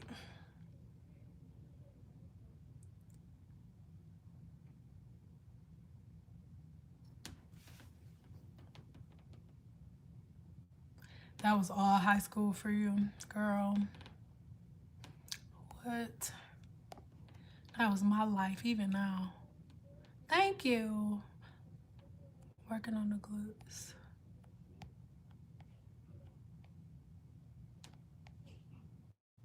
Advice for hair loss, it depends. I need to know why you lost the hair in the first place. I can't tell you how to fix it if I don't know why it broke. What's a good leave-in that you recommend that will double as a heat protectant? Well, all leave-in conditioners are heat protectants. Leave-in, like, understand what condition means. So condition does not simply mean moisturize. That's why there are moisturizing conditioners, thickening conditioners. Conditioning does not equal moisturize, okay? So it just depends on what purpose you are trying to serve. That's why I need you guys to know the cause before you find the effect. I need you to find the problem before you find the solution. So before you ask me what type of shampoo and conditioner you want to use, I need to know what you're trying to do. As a professional cosmetologist, I'm not just picking up a shampoo and conditioner for the same one for everybody. If I have a client that's coming in for a weave, she has a certain shampoo and conditioner. If I have a client that's coming in for a silk press, she's getting a certain type of shampoo and conditioner. And then they get 2 different leave-in conditioners and they get 2 different heat protectants. It's dependent on what service you're trying to provide or what thing you are trying to fix. It's not, hair is not just do this and that works. Like, I need more details, y'all.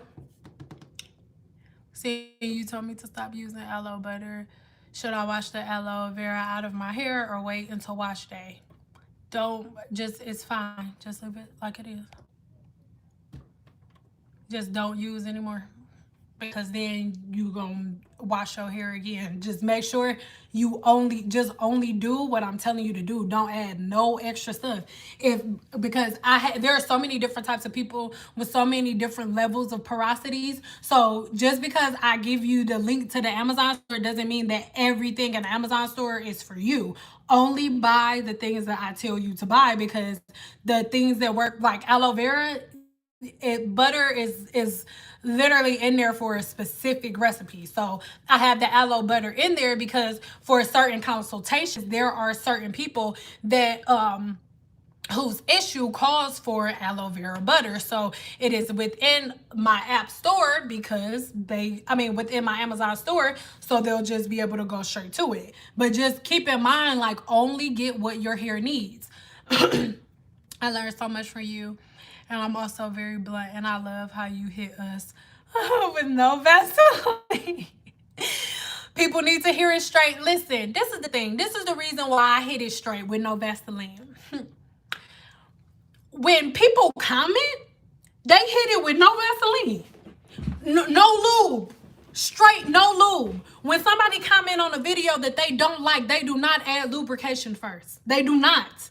If I make a video that you don't like, if I say something that you don't like, you making your comment with no lube, no lubrication, you go put it in there sweet. You ain't even gonna wait top and over. You just gonna be like, oh, you don't like you, I don't like you, oh, you little nasty bee, oh, you little. So I will not dumb myself down to make people feel more comfortable to disrespect me. I'm just not gonna do it. So if I'm not your flavor of the week, don't try to compete. It's just as simple as that. Because people should be able to take the same energy that they dish out. But for the most part, women, people on social media, they can take it. But they can give it, but they can't take it. They want to be able to say whatever, but they just want you to take it. They don't want you to say nothing back. That ain't how it go, baby. Why does air drying cause split ends? Because the average person has about 100,000 follicles on their scalp. And each follicle has anywhere from 1 to 4 strands, which means that the average person has anywhere from 100,000 to 400,000 strands of hair on their head at the same time. So to allow your hair to air dry means that you are allowing anywhere from 100,000 to 400,000 strands of your hair that are all scattered around to dry at different times, at different levels. It's just like, why? And then everybody wonders why they can't retain length, because and then you wonder why it takes you so long to do your hair, because your hair has no control, it has no uniformity, nothing. The reason that I was able to get through my silk presses so fast is because I would get a routine. I had a routine that I had for each client so I could move through it fast. That's the difference between a professional hairstylist and somebody who is just doing their hair at home. A professional hairstylist has a system that works. A simple system. If you ever go into a hair salon and watch a hairstylist do hair, they don't use 50 million products. They don't. A lot of, like, Janae Mickles is one of my favorite silk press artists. You can't, most of the time, you don't even see her add a product. She used a shampoo, conditioner, a leave-in conditioner, and a shine serum, and then a heat protected, maybe. Because most of the time, her shine serum, because sometimes she used Paul Mitchell Super Skinny. The last time I watched the video was a while ago, but Paul Mitchell Super Skinny, which is also a form of heat protecting, depending on the level of porosity. So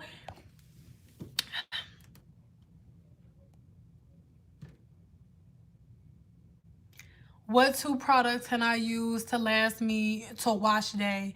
And is it possible, or what do you mean for it to last? Because I need y'all to understand that products are not going to define nature. What do I mean by that?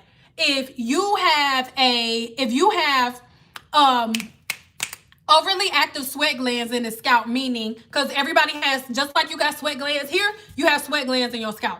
So if you have overactive or very active sweat glands, that means that you're the type of person who can run in the other room and then your scalp will start sweating. So there's no product existing in existence that is going to defy nature.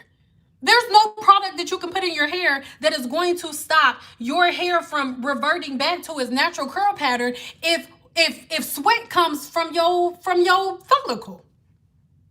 So at this point, it is up to you to decide which product, which style is best for you. Because one of the problems that most women have, every woman thinks that they're a candidate for a silk press. And every woman walking the face of this earth cannot have a silk press, sis. Guess what? I fall in the category of a woman who can't have a silk press because I have overactive sweat glands. So if it begins to get hot in this room, the first place that I'm going to sweat is my scalp. So I am not a candidate for silk presses. Why? Because I can go and spend however much money is going to be for a silk press, but the second that my scalp begins to sweat, the hydrogen bond within the sweat is going to meet the hydrogen bond within my hair shaft, and then they're going to dance, and my hydrogen bond is going to break, and my roots are going to revert back and become curly again, and then there is my silk press. There is no product that you can put on your hair that is going to prevent the hydrogen bond within the sweat gland to stop dancing with the hydrogen bond within the hair shaft. It doesn't work that way.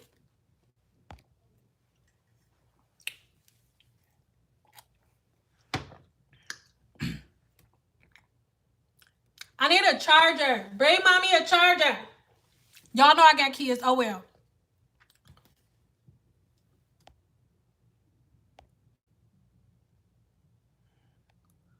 But she doesn't use a round brush. Is that okay? I missed the first. Who don't use a round brush? You don't have to use a round brush. A round brush is my tool of choice because I can separate a larger number of hair strands with a round brush. It's just my tool of choice as a professional. I'm not saying everybody needs to use one, or that a professional that doesn't use one isn't good. It's just my tool of choice. Got my mom watching now. She has butt length 4C dreadlocks and she sweats a lot. Suggestions on getting more moisture in her hair.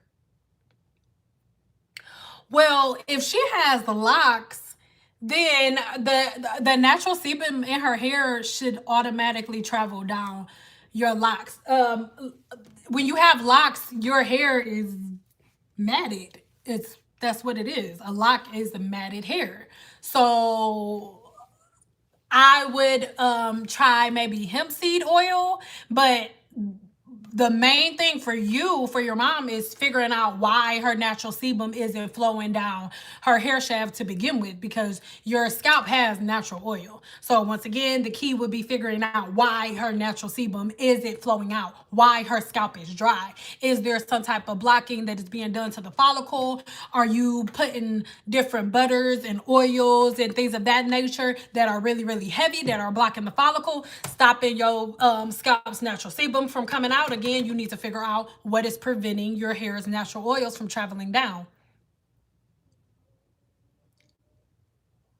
How can you get good straight ends when you blow dry your hair? You have to practice blow drying hair. Like, I didn't learn how to, nobody has taught me anything. So I learned how to master the blow dryer from working with the blow dryer for years. Like, I did hair for 14 years. So I was doing hair 7 days a week from 7 o'clock in the morning to 10 o'clock at night. So you got to practice. I didn't just like, oh, read a book. You turn it 4 times and then take it over there. And I can't give you no, it's an art form. I'm not being disrespectful. It is an art form. What I do is an art form. What other hairstylists do, braiders, colorists, it's an art form. Just like everybody can't draw. You can't hit an artist up and be like, how you draw this 3D picture? Because every time I try to draw it, it don't come out looking like that. There are artists. They've been drawing like that since jump. My son is drawing like dinosaurs with the most detail I'm like, who is he? Who is this little boy? Like, it's an art form.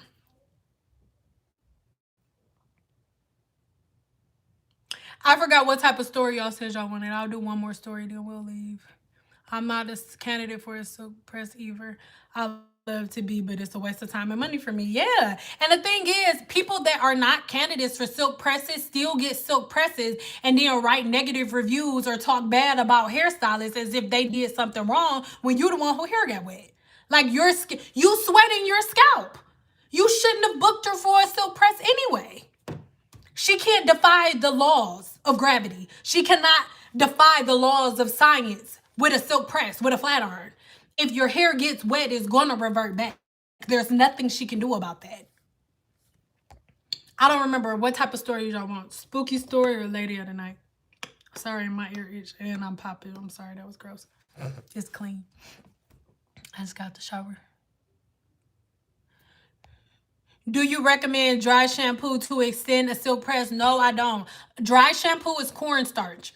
Dry shampoo is scented cornstarch. It is not made for Black people. It is made for people with naturally straight hair who have very, very high sebum levels. Because somebody with naturally straight hair, I'm just going to use a Caucasian person that has straight hair because not all Caucasian people have bone straight hair, but somebody who is Caucasian with bone straight hair who just washed their hair on Monday, sometimes her hair will be like extremely oily by Wednesday, and she don't want to wash her hair again on Wednesday, so she'll use cornstarch, aka dry shampoo, to suck the sebum out of her hair so the oil will be out so she can make it until Monday to wash her hair. Dry shampoo is not for Black women. I don't care what anybody says. It is not for you. Whenever they made dry shampoo, they did not make it for a Black woman. They did not. They weren't thinking about you. It wasn't a Black woman's thing. Wasn't no Black women in the room.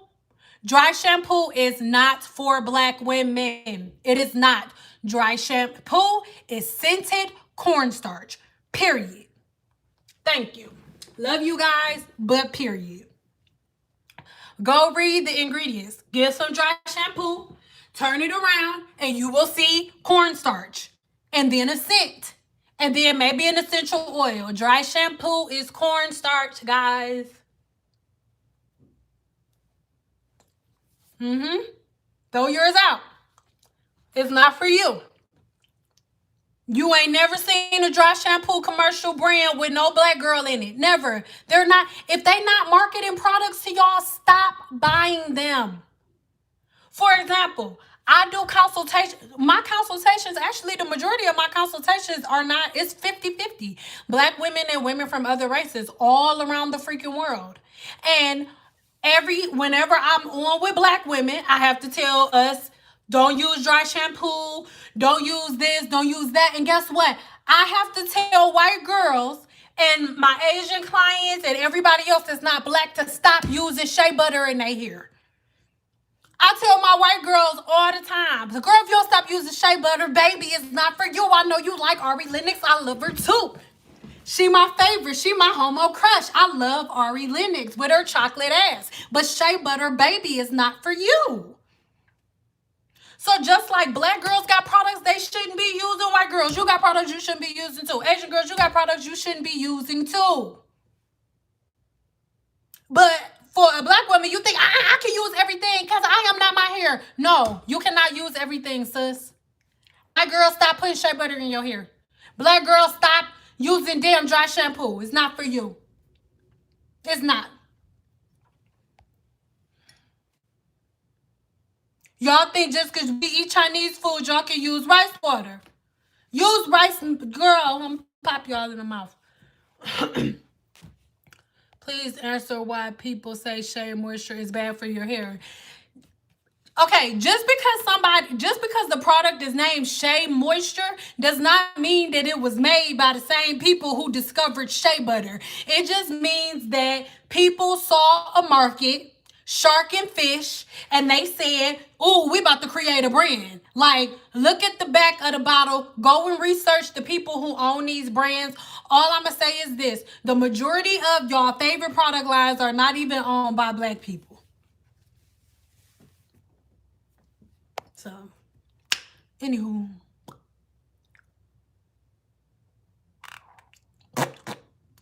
Hello. Hello, I need your help. Appreciate all of your help you give. Due to the stress, I neglected my hair, and now I have a protein overload with low porosity hair. Can you recommend something? Thank you.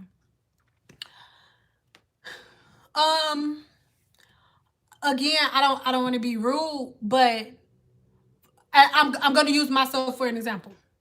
If I get protein overload and I do something that damages my hair from the root to the ends, guess what I do? I shave it off and I cut it off. Once you've broken down the bonds that live within the hair shaft of the hair, you cannot get them back. So if your hair is damaged, cut it off and start over. Because what happens is when you hold on to damaged hair, it never stops splitting. What it does, it continues to split until it gets to the follicle. And once it gets inside the follicle, it does not stop splitting. It keeps splitting within the follicle and it goes all the way down to the root. And once it gets to the root, there is follicle death. Most women have alopecia because they ain't trimming their hair. There are so many different forms of alopecia. All y'all know about is traction alopecia and one other form of alopecia. But there are I know of at least 50 different forms of alopecia. And one of the forms of alopecia come from you not trimming your hair. It comes from the end splitting from the ends all the way up to the inside of the follicle until the inside of the follicle dies. So, cut it off and start over. If you have overprocessed your hair, cut it off and start over. Can you please talk about rice water and whether or not you recommend it or not? Go on YouTube, type in rice water for hair, Cyn Doll, and you will see what I think about rice water. I think that you should stop using it. Thank you so much. You are so right because I have alopecia. Yes. And that is a form. Yeah. There are so many different forms of alopecia. And the majority of the forms of alopecia are self-inflicted. Just like traction alopecia is self-inflicted, there is a form of alopecia that is caused from you not trimming and washing your hair. Oh, God. But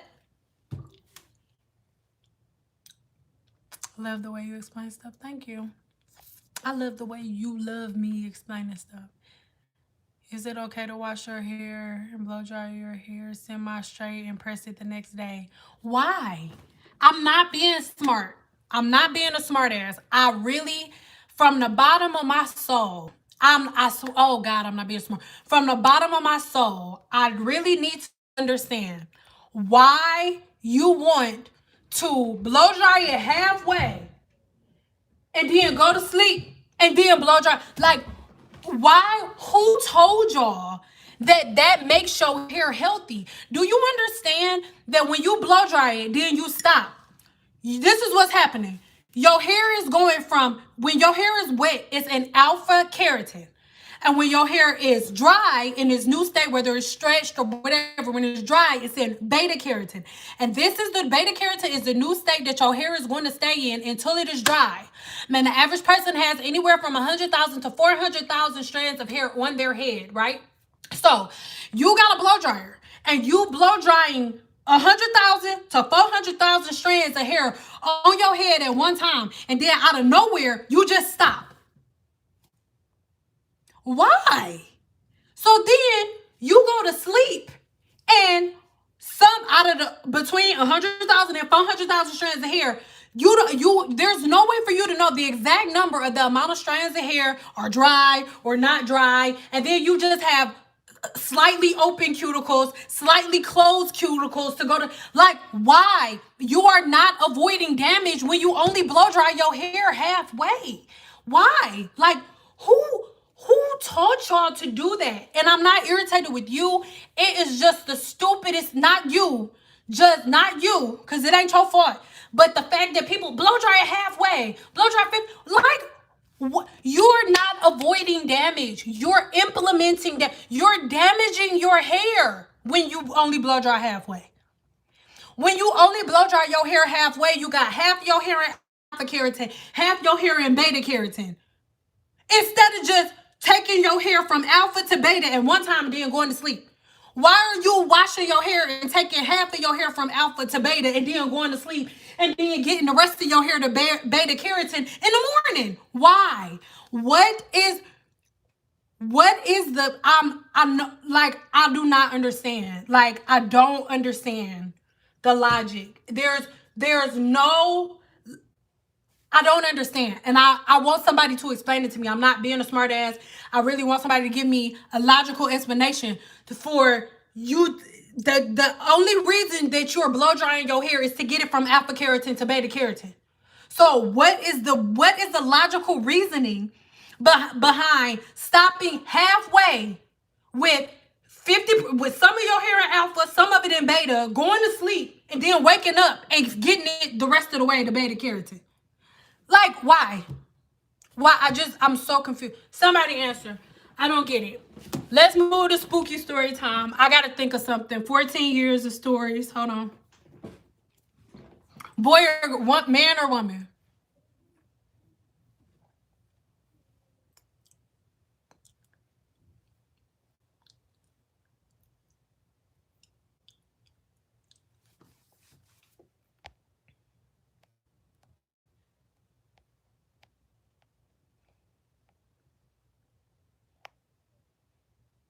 Okay. Oh, I'm telling you too, because I can't choose between the two. So I'm going to end with the man one. Okay.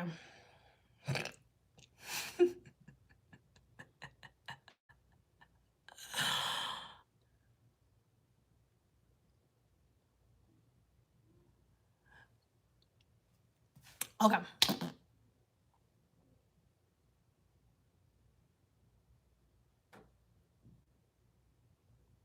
No, when...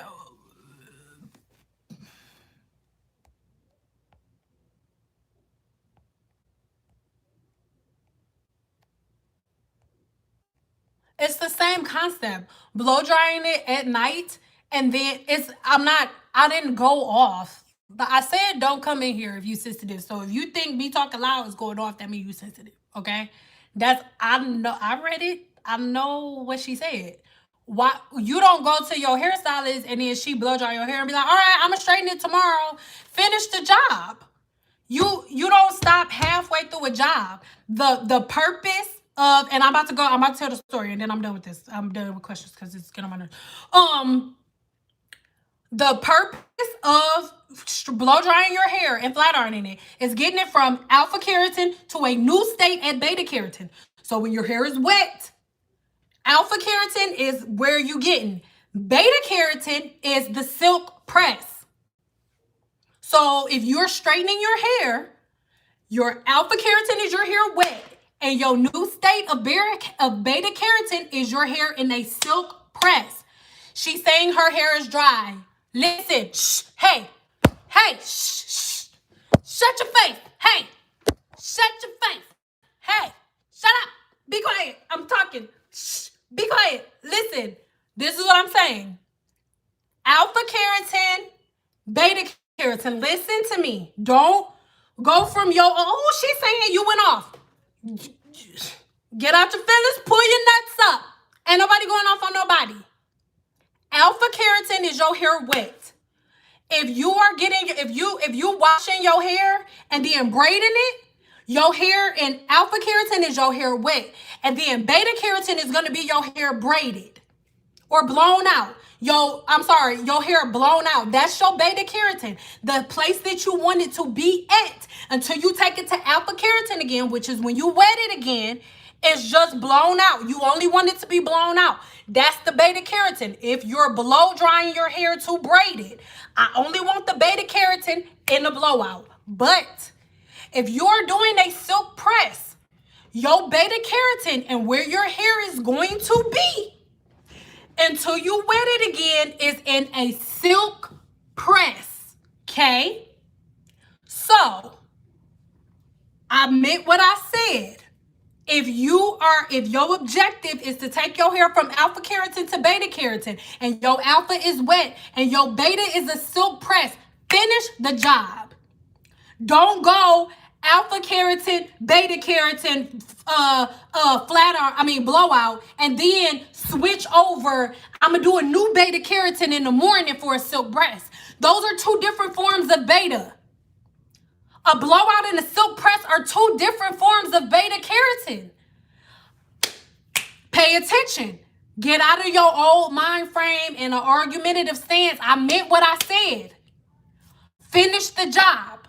Wet, alpha. Beta is the new state that your hair is in until it is wet again. I'm not trying to do a silk press. Okay, we are gonna do let's go next.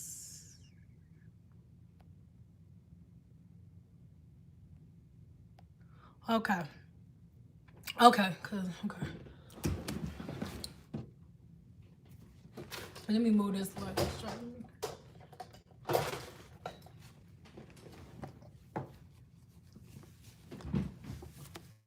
And I ain't mad. I'm not mad. I'm real again. I don't like explaining myself, dog. Hold on, I gotta get a charger. Hold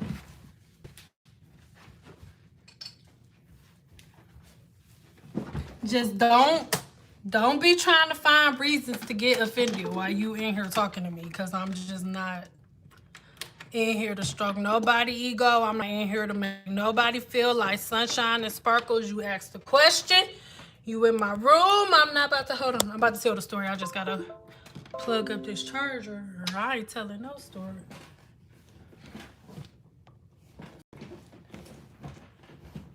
Is everybody okay before I get the story started? Give me a 3. Because I don't want y'all to be mad while we starting story time. See, look, I'm sweating in my head. That's why. I'm not trying to be funny. I'm sorry.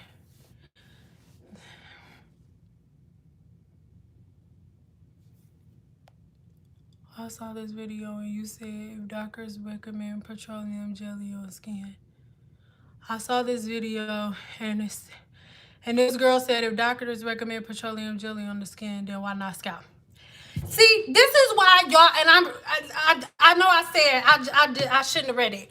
That's stupid. That is so dumb. The girl, first of all, let's talk about why doctors recommend petroleum on the skin. Like, no, we're not going there. That's dumb. That's dumb. We're not about to talk about petroleum. Petroleum is fossil fuel. Petroleum is made of the same thing that your gas is made of. It's extracted from the bottom of the sea. Petroleum is what a cosmetologist puts around the hairline to block the follicle so that chemicals don't get inside of the follicle. Is dumb. That's dumb. It's a dumb statement. Whoever the girl was that made the statement is like, she dumb too. That's a dumb statement. We learn about petroleum real long. That's dumb. Fossil fuel. Go learn about fossil fuel. Y'all wasn't paying attention in science class. Go pay attention. Go learn about fossil fuel. Learn where petroleum comes from. Gasoline. All that stuff. That's dumb. That's a dumb statement. That's dumb. That's dumb. I'm sorry. That's a dumb statement. And I need y'all to start paying attention to stuff. Whenever somebody says something, go research it for yourself. Petroleum is like, bro. Okay, anyway. 2 stories. So the first one, this lady, she was super sweet. So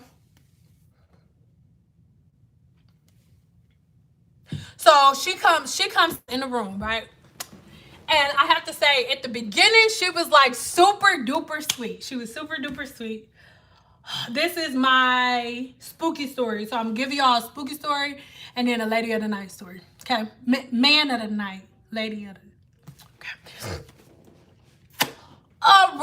So she comes in the room, and when she gets in there, she was like, "Oh, you're just a little thing, huh?" I was like, huh? That was the first thing she said to me. Like, no, hi, no, oh, are you Cyn or nothing? Calm down. Look, I promise I'm calm. Uncalm Cyn, mad Cyn is quiet. Mad Cyn doesn't talk. Mad Cyn will just click in and then you won't hear me for a while. Mad Cyn doesn't talk. I am fine. So she comes through and she's like,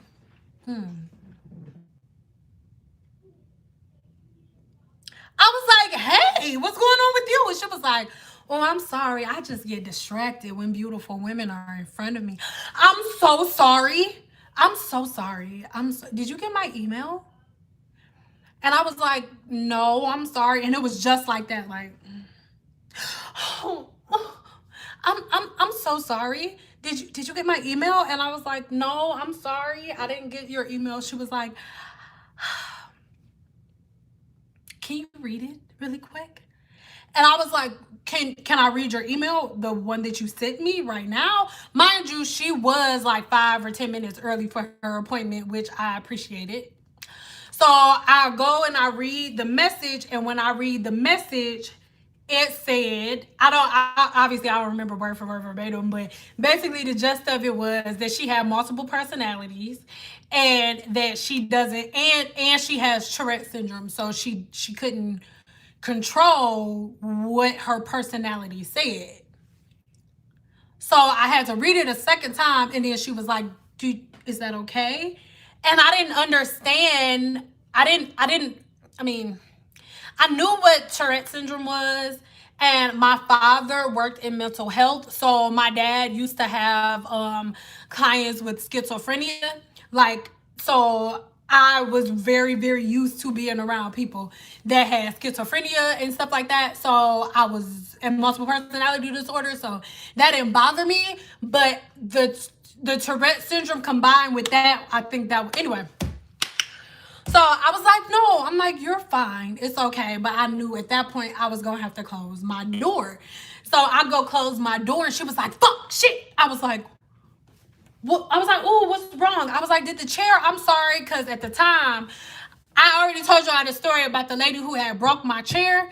And she was, give me a 2 if I told you the story about the lady who had broke my chair. That was she was an online porn star that ate on the thing for the money. And anyway, so her appointment was right after hers, but she was my first appointment of the day, and the lady who broke my chair was that day before. So anyway, she sat down. I was like, oh, fuck, shit. And I was like, oh, I turned around thinking that she hit the floor, but she was just standing there looking at me. And I was like, oh, well, did the chair break? And she was like, what chair? Mm-hmm. I was like, that one over there. She was like, oh, shit. Oh, yeah. I'm sorry. You're just so pretty. And I was like, oh, okay. Yeah. So she sits down, and she was there for the majority of her appointment. Like, oh, yeah, like there. Whoa. And she was telling me different stuff about herself, like probably the sweetest girl that I've ever met, right? So then her phone rings, and she was like, hello? Hello? And I was like, because mind you, I'm like behind her, so mirrors right here. I'm standing behind her, and I'm her. Hello? Hello? Yeah, nigga.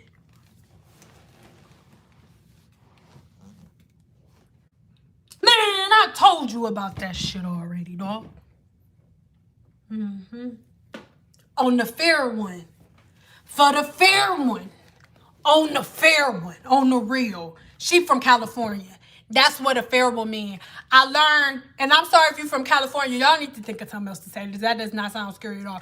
That means like they're going to fight. Like, we're going to scrap on the fair one. On the fair one. Yeah. Yeah. Yeah. All right.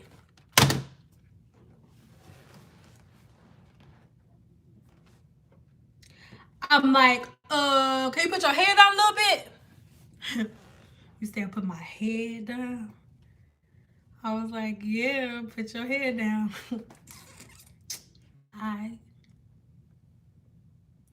And then that's how she kept her head down for the rest of the time. She was just like, and so then I was like, all right, you can put your head back up. And then she put her head back up and was like,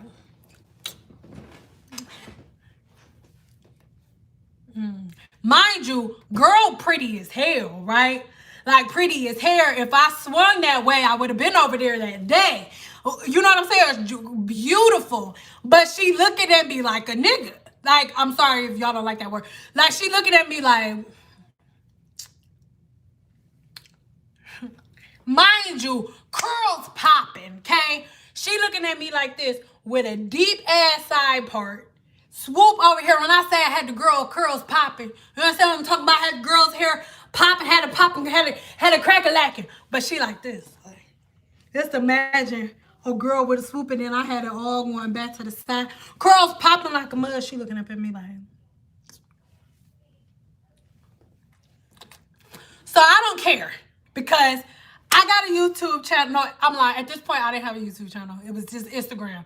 I mean, yeah, it was just Instagram. I'm like, I got to post a 60-second clip. I don't got time for this shit. I'm going to spin her around. So I spin her around the chair. So I got, she was going like this. She was like.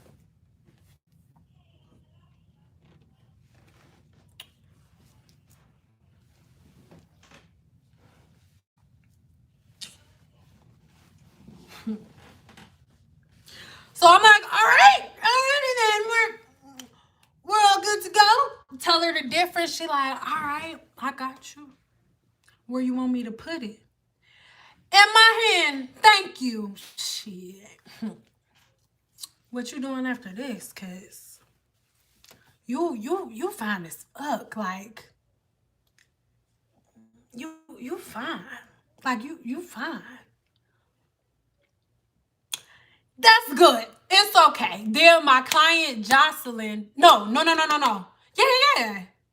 Stacy. It was Stacy. Because I swear to God. It was like after all of the craziest stuff happened, it was either Jocelyn or Stacy that would walk in the room. I love Stacy so much. We talk still to this day. But Stacy, I would tell her all the time, like, if you were not here, people would not believe me. Just like whoever the hater is in here that's like, oh, you lying. I'm like, nobody would believe me if people were not here to see it themselves. And she walked in like, you good? I was like, I'm fine. I'm straight. She was like, you straight? You good? I was like, I'm fine. She was like, she good as fuck. Like, damn, man. Damn. See you later. And then walks out. I'm like, I just felt uncomfortable. I'm only 5 feet tall. She was about, I'm lying, she was 6 feet, but everybody looked taller than me. If you over like 5'2", 5'3", I'm like, you're big. She had to be at least 5'6". Big, I'm talking about something. I'm like, dog, what the hell, bro? Then not even 45 minutes later, she called me and was like, I'm so sorry. Did I leave my charger there? I was like, you didn't leave your charger. I don't see it. And I lied. If you're watching this, your charger was there. But I was very uncomfortable.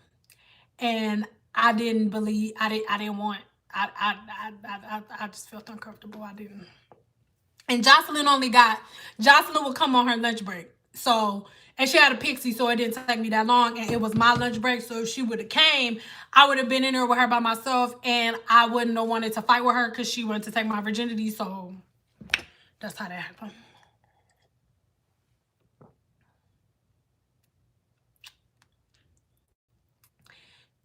She said this on her IG. So what makes you think? Let me just say this before I move on to the next story. And before I say this, everybody watching this, please understand that I am not upset. This is just how I talk. There is nothing that a little thumb thugger behind the screen can say to make me upset. Do you understand what I'm talking about? I'm just a naturally loud person. My daddy was 1 of 12. My mama 1 of 6. Everybody loud. Oh, that's how everybody got to talk to get a word out, okay? Let me tell you something. Ain't nobody got to prove shit to you, sucker. Okay? Ain't nobody got to prove shit to you. Why are people under the impression that when they get online and when you get on YouTube, that the person that you are watching on live gives a shit in some way, shape, or form of whether or not you believe a story? Do you understand that I don't give a shit about whether or not you believe my story? Do you understand that I know that if you sitting around talking shit online, that means that most likely you got your mama phone and she don't even know that you got it? Do you understand that I know that if you talking shit online, most likely you are laying on a blow-up mattress on the floor that barely has air in it? Do you understand that I know that? Do you understand that I know that most likely you are eating on a bag of Doritos from the dollar store that you barely have anything left in? Do you understand that I don't care? Do you? Do you understand? I don't think you get it. Nobody gives a shit about it whether or not you believe it or not, sucker. God damn it, I did here for 14 years in Las Vegas, Nevada. Okay, I have met some of the craziest people I've ever met in my life. I know stories that I should not know. Do you know where the green door is? Have you ever heard of the green door? Not the purple door that you hear in Atlanta where they do hair. No, the green door is where you can go and have sex with anybody that you want. They got different rooms. They got the old people room where no matter how old you are, you can go in there and have sex with Ethel and Leroy. You hear me? Leroy about 76 years old in there like...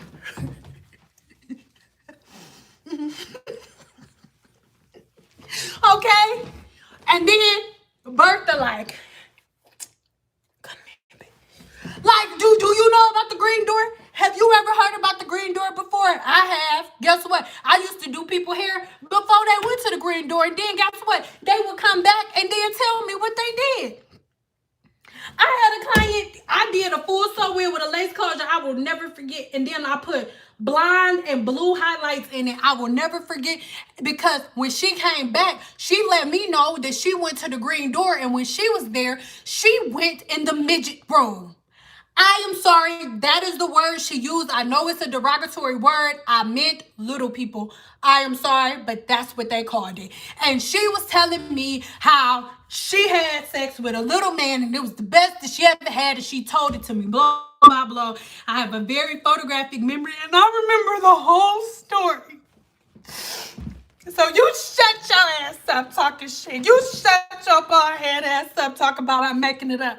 And I'm calling you bald head because only bald head people with no edges sit around and talk shit online. So you shut your little bald head ass up because it definitely happened.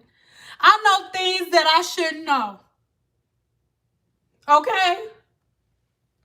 Lord.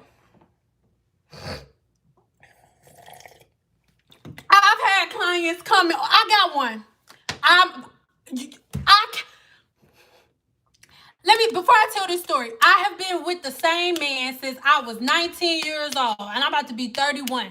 I have not been in any type of situations where I could learn this story or where I could know any type of information in any way, shape, or form to give me the type of information that I need to give you for this story. Okay? God damn it. So I asked my client, I said, how you been doing? It's a natural part of conversation. I said, how's life been treating you? How's shit been crack-a-lacking? You know what I'm saying? And she like, oh, everything's good. Me and my roommate, we got into it. Woo. So this is what she telling me on the first appointment, right? So I see her again, probably about 3-4 months later, because that's about how long she kept her weave in, right? Okay. So I asked her how stuff was going with her roommate. Because she was gonna have to put her out. She was like, oh, well, I didn't mean, I told her straight up, like, you either gonna have to pay your half for the rent. We gonna either have to pay your half for the rent or you gonna have to get out, right? Who is that? So she said that her friend was like, well, I don't know what to do. Where do you want? Hold on, y'all. Sorry, because it's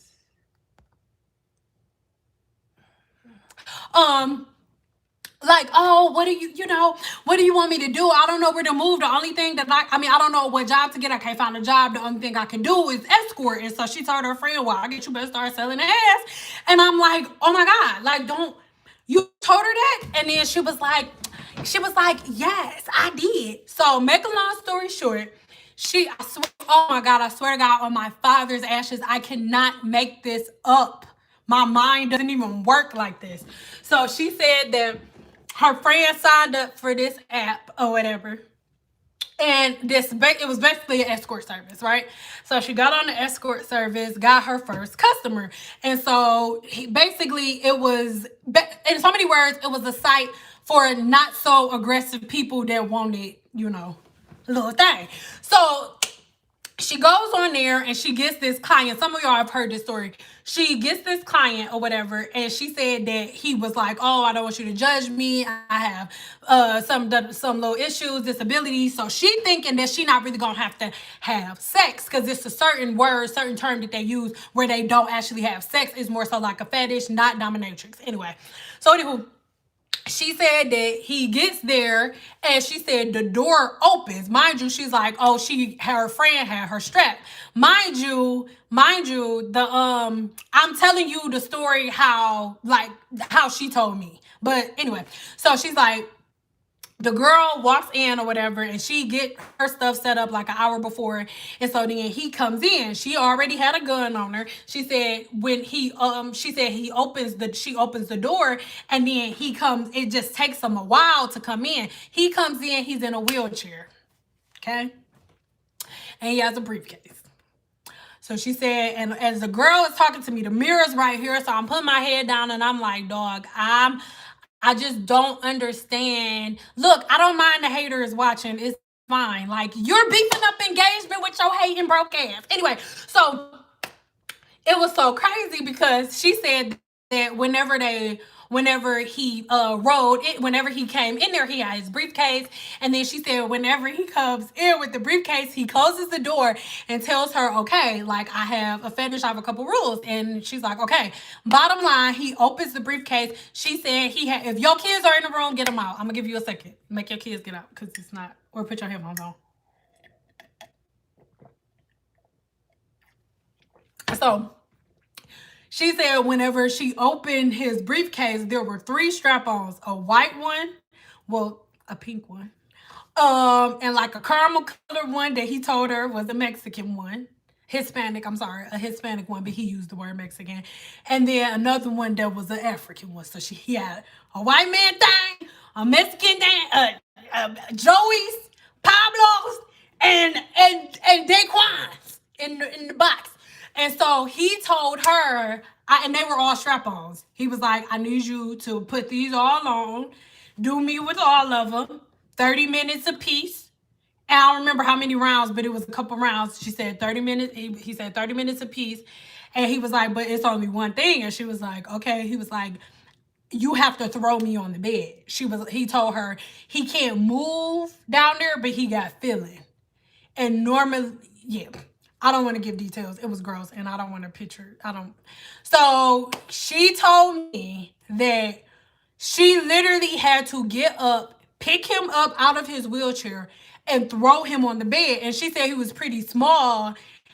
And Lord God help me. So by this time, her friend has gotten there because her friend was just dropping her off. And her friend's appointment was right after hers. So her friend comes in and she like, bitch, are you telling her the story? She was like, Cyn already know what it is. So I'm like, no. In my mind, I'm like, no. Don't keep telling the story. No. And at this point, I still got my poker face on because I have to have one. The stories that I hear, I have to be able to keep a straight face. So I'm like right at the brink of laughing. Like right there. And then when she was like, yeah, this the bitch right here. I broke. I'm like, you cannot tell me a story like that and then let her walk in my room. Like, I've already been picturing her throwing this man on the bed. And now she okay. So here she comes. She my fucking size. So I'm trying to figure out how your little ass picked him up and threw him on the bed. So anyway, she said she threw him the first time and he was like, that's not rough enough. My blood's not flowing. I didn't feel anything. So I turned around like, please. And she was like, Cynthia, are you laughing? And I was like,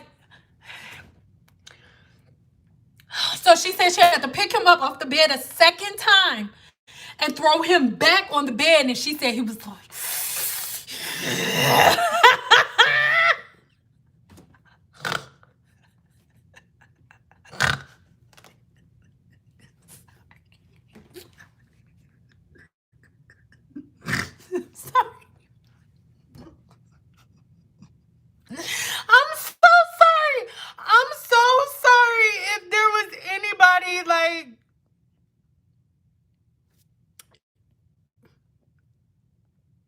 I'm so sorry. Like, but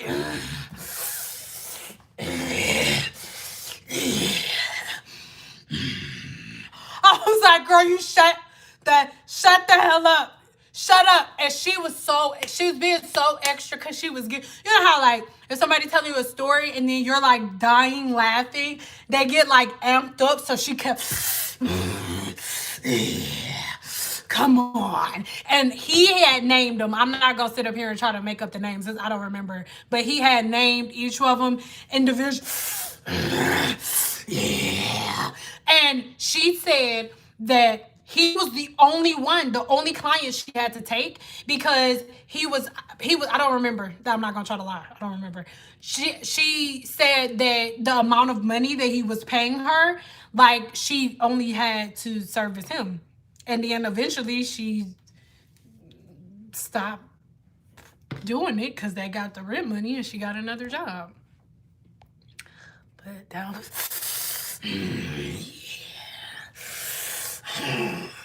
and I know my husband remember that story because I FaceTimed my husband and told him that. I didn't even wait to get home. I was on the phone.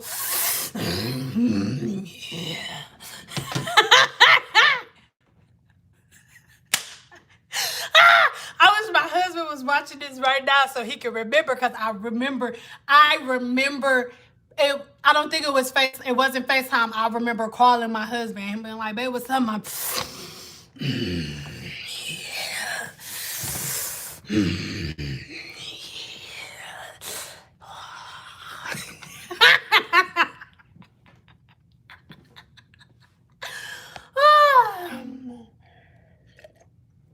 Things that happen in Vegas stay in Vegas. Vegas is a trip. Them stories is true. Let me tell you something. Please recommend good non-stopping products for me to wash my hair every day. I have no idea what that means. I'm not being rude. Please recommend non-stopping I don't know, boo. You wasn't laughing at all. Imagine how I felt, bro. Like, and I had to keep a straight face most of the, like, bro. But this was one of those times where I could laugh, but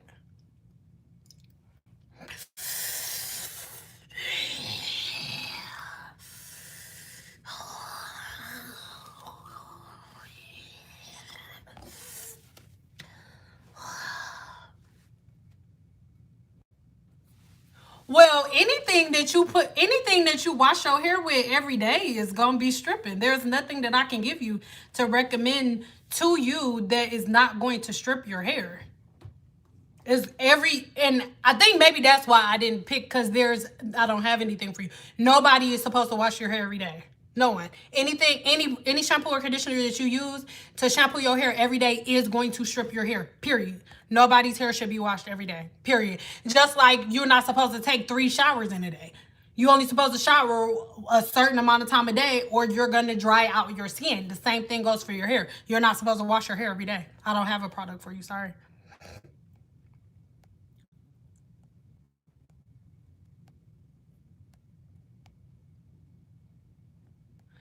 Now that is something I probably would. Like, y'all have no freaking idea.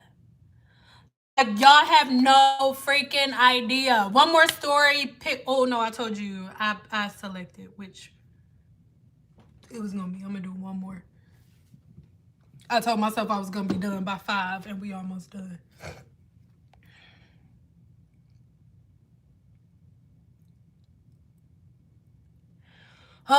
Okay, we about to go because this statement right here, and I'm sorry, but I have to say this. The statement that you just made irritates the bottom of my soul. I was gonna say nuts, but I don't have any. Okay, you said, wait.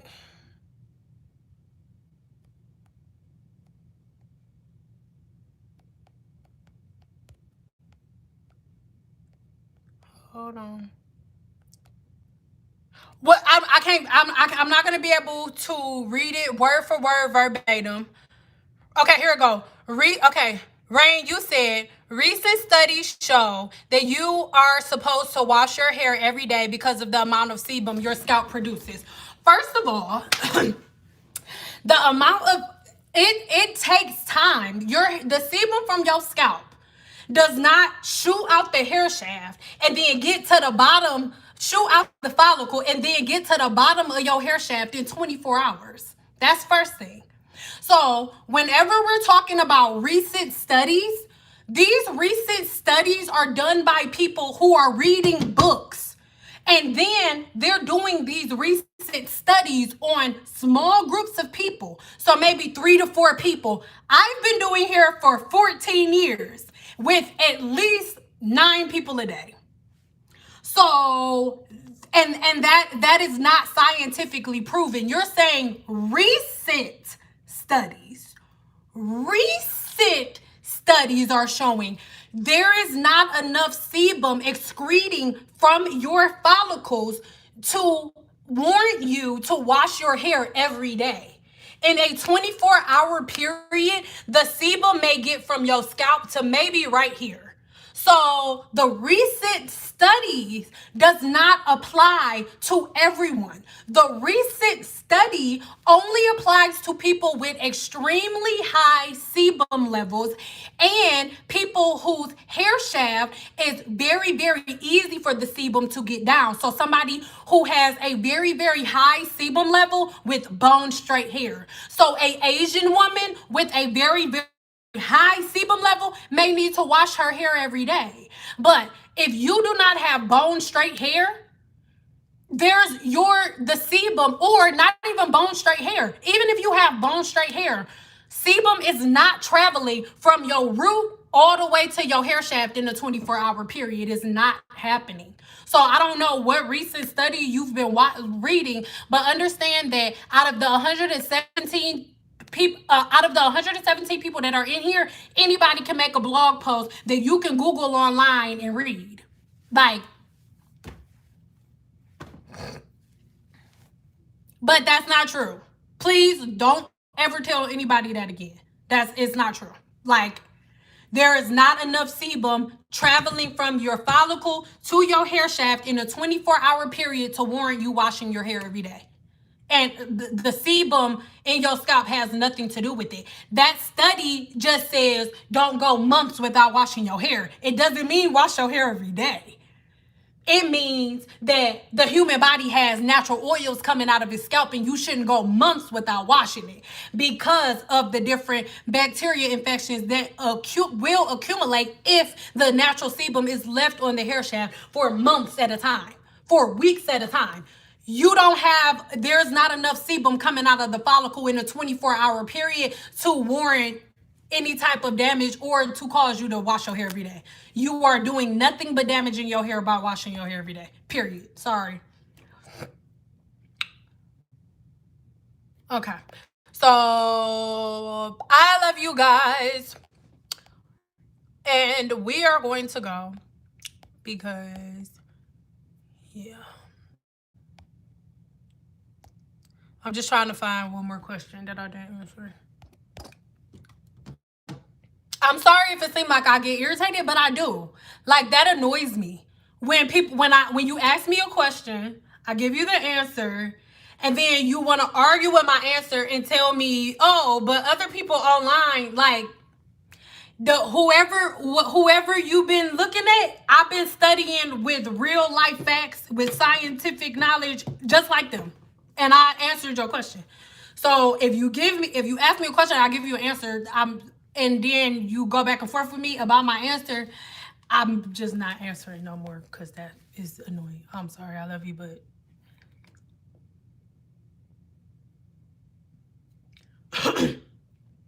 my sister-in-law doesn't wash her hair daily either, and she's even like Asian women, and I say Asian women because Asian women have the straightest hair. They don't wash their hair every single day. Like, nobody washes their hair you're not supposed to wash. Even people who do wash their hair every day, you're not supposed to wash your hair every day. And the study, y'all stop reading studies and little articles and thinking that y'all know everything about the hair industry because you've read 2 articles. Anybody can type up an article. You don't know more than the cosmetologist because you read an article on Google. Like, Recent studies. Recent study mean that him and he done looked at 10 people and then wrote a paper, and not everybody want to argue about it. When he looked at 10 people. I don't even know how many clients I've had over the last 14 years. It's that many. I can't even count. So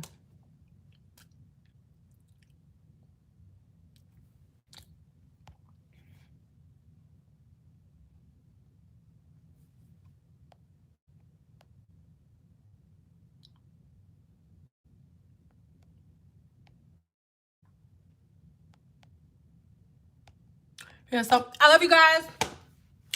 I'll probably leave this video up tomorrow. Go ahead and vote for me. Do you guys want 3 o'clock p.m. Pacific timing or 6 o'clock p.m. Pacific timing tomorrow? Please vote for me really quick.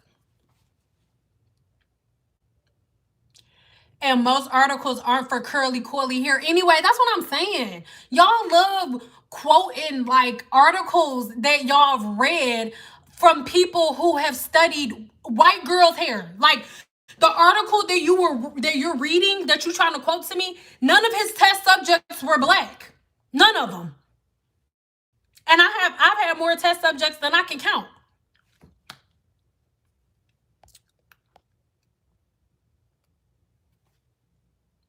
3, 3, 6, 6. It looked like 6 is when it. And remember, this is 6 p.m. Pacific timing. So if you are on the East Coast, Midwest, that's gonna be like 6 o'clock your time. Please, what should I do? I'm losing my hair because of protein overload and rice. I'll answer you. I will. And then we go. I promise to God, it ain't 5 yet. We got a couple minutes. Okay. Please, what should I do? I'm losing my hair because of protein overload and rice water. I have low porosity hair. Every time I comb it, I'm losing a lot of hair.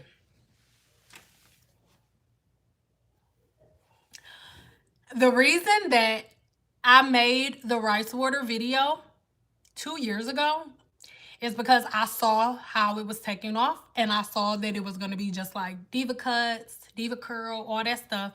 Now everybody was going to believe in it, and then a year from that point, everybody's hair was going to fall out. You have protein overload. There is nothing that you can do to fix the protein overload. You need to shave your head. You're not going to want to hear this, but if you let all of that damaged hair stay on your head, as those ends begin to split, they will continue to split up the hair shaft. And once that split end reaches the hair follicle, it will split within the hair follicle. Once it splits all the way up to the root within the hair follicle, there will be follicle death. And here comes different forms of alopecia. If you do not want the damage from rice water, you must cut it off. I told you guys not to use rice water 2 years ago because there is no cure. Once rice water is in your head, it is alive and it will live there until it's cut out, period. And it will continue to eat away at the cuticle layer. Like I told y'all 2 years ago, when everybody was calling me out of my name, calling me all types of bitches and hoes, because I told y'all not to use rice water because this exact situation would happen. And every day, I'm going to ask y'all real quick while I'm in front of the computer.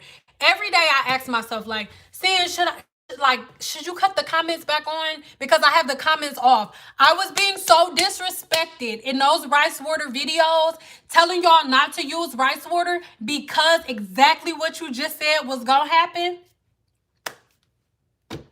And here we go today. Do y'all think I should turn the comments back on? Be honest. Because if the majority of y'all say no, I'm not going to cut them back on. If the majority of y'all say yes, then go ahead. But I'm sorry, that is extensive protein overload. Once you have protein overload, there is nothing you can do. Cut it off. I'm sorry. Like, that is why I wanted you guys not to use rice water, because there's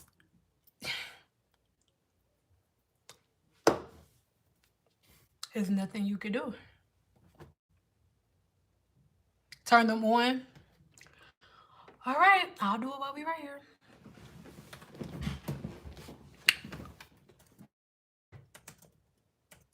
Hold on, y'all.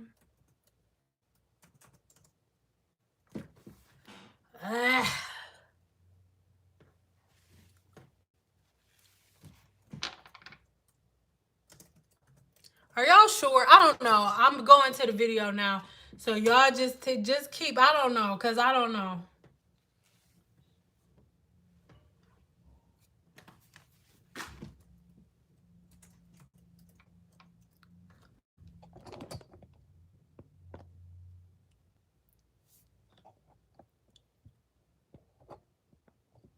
Let me see. That's what I see. Maybe the Lord don't want them on either. Let me see. Turn them on.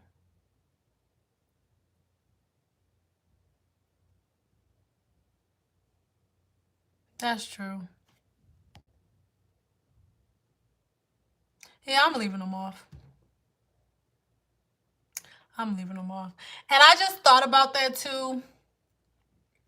Because my mornings are so peaceful.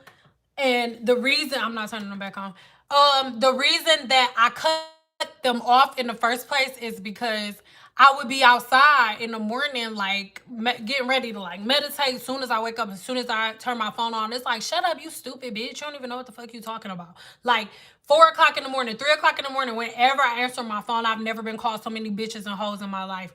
You are absolutely right. What the fuck am I thinking of? For what? Like, no, not turning those comments back on.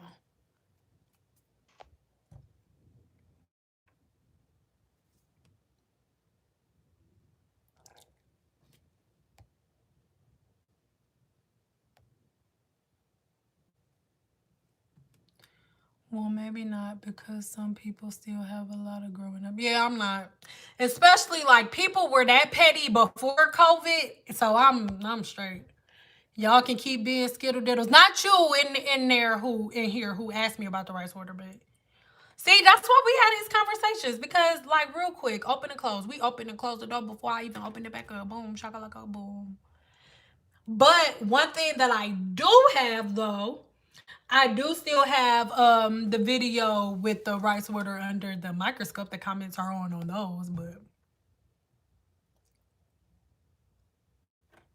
y'all, I'm gonna let them be bald head and quiet. I ain't even doing it.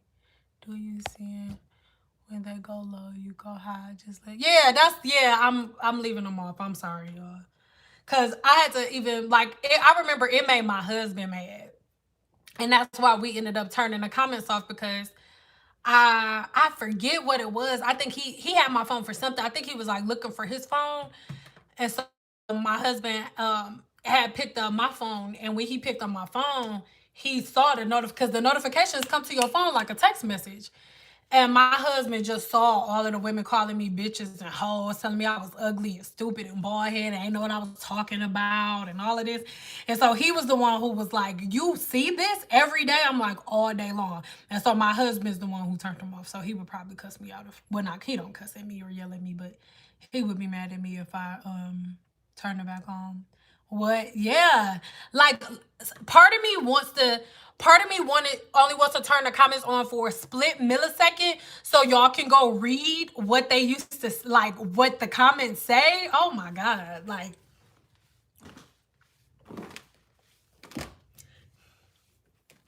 can you get protein overload just with rice water and protein condition? Listen, you can get protein overload with just rice water alone. First of all, rice water is not rice. We about to go. There's nothing there. Rice water, the way that y'all use it, is not rice. Think about it. You ferment the rice, then you drain the rice, and the rice be in the bowl over there, and then you use the stuff that you drained off of the rice. Like, and yes, there's a such thing as protein overload. Everybody should only use protein a certain amount of time. But the protein is, the rice is in the bowl. Like, you're not giving, it's not rice water. Like, everybody shouldn't use protein. Everybody doesn't need protein. And even if you have high porosity hair, you shouldn't have a protein treatment all the time. Protein is not something that everybody does every wash day. I can't think of the last time I did a protein treatment. You only need a protein treatment when your hair needs protein. You give yourself a treatment when you need a treatment. Do you just randomly go get your brakes fixed when your brakes don't need to be fixed? No. No, you don't. You don't go get your car washed every day. You do maintenance. You're not like.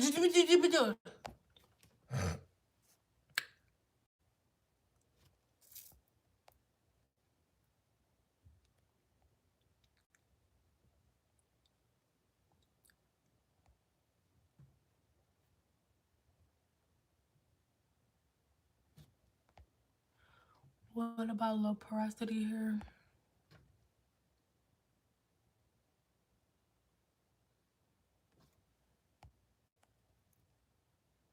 YouTube University really messed a lot of us up. I'm glad I never did the right sort of thing.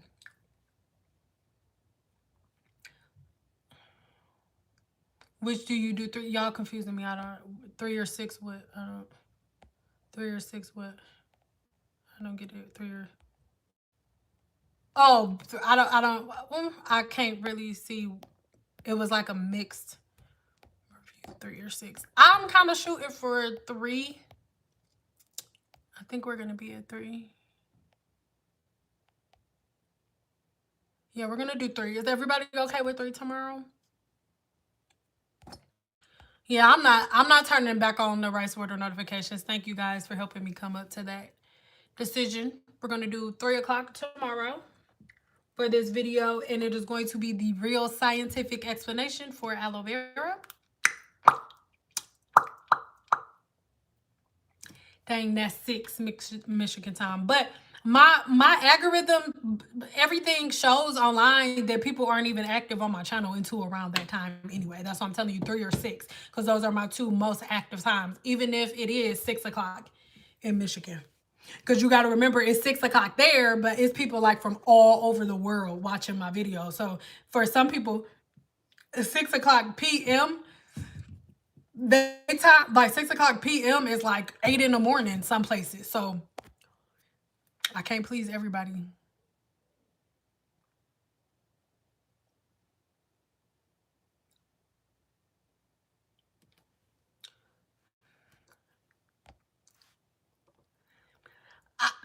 Like I said, the only reason that I don't want to turn them on, like, okay, if there was a way that I could like hire somebody, be like, shut up, then okay. But for sure, I know I'm turning them back on in the winter.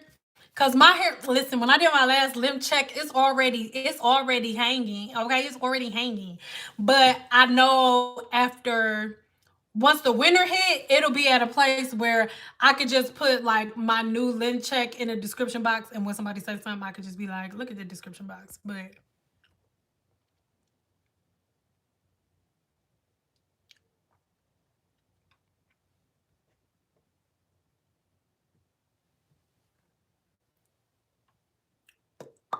who let these hoes in my room? Can you send you made my day watching your live? Hi Tina, you made my night.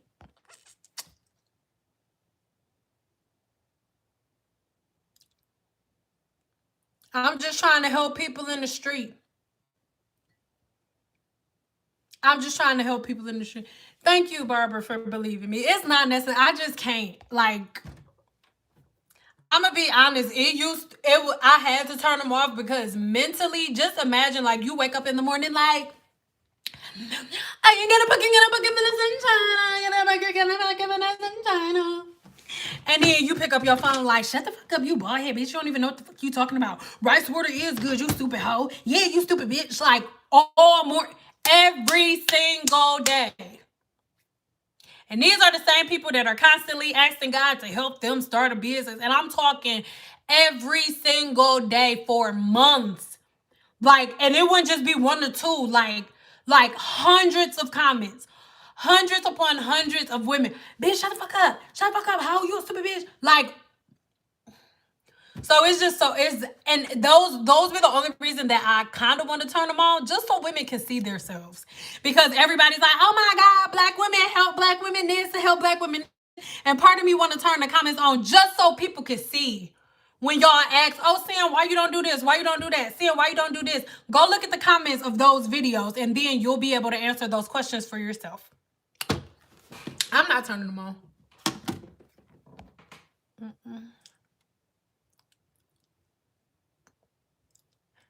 Coconut is anything, oil, shampoo, okay. All right, I love y'all. The video is going to be up tomorrow.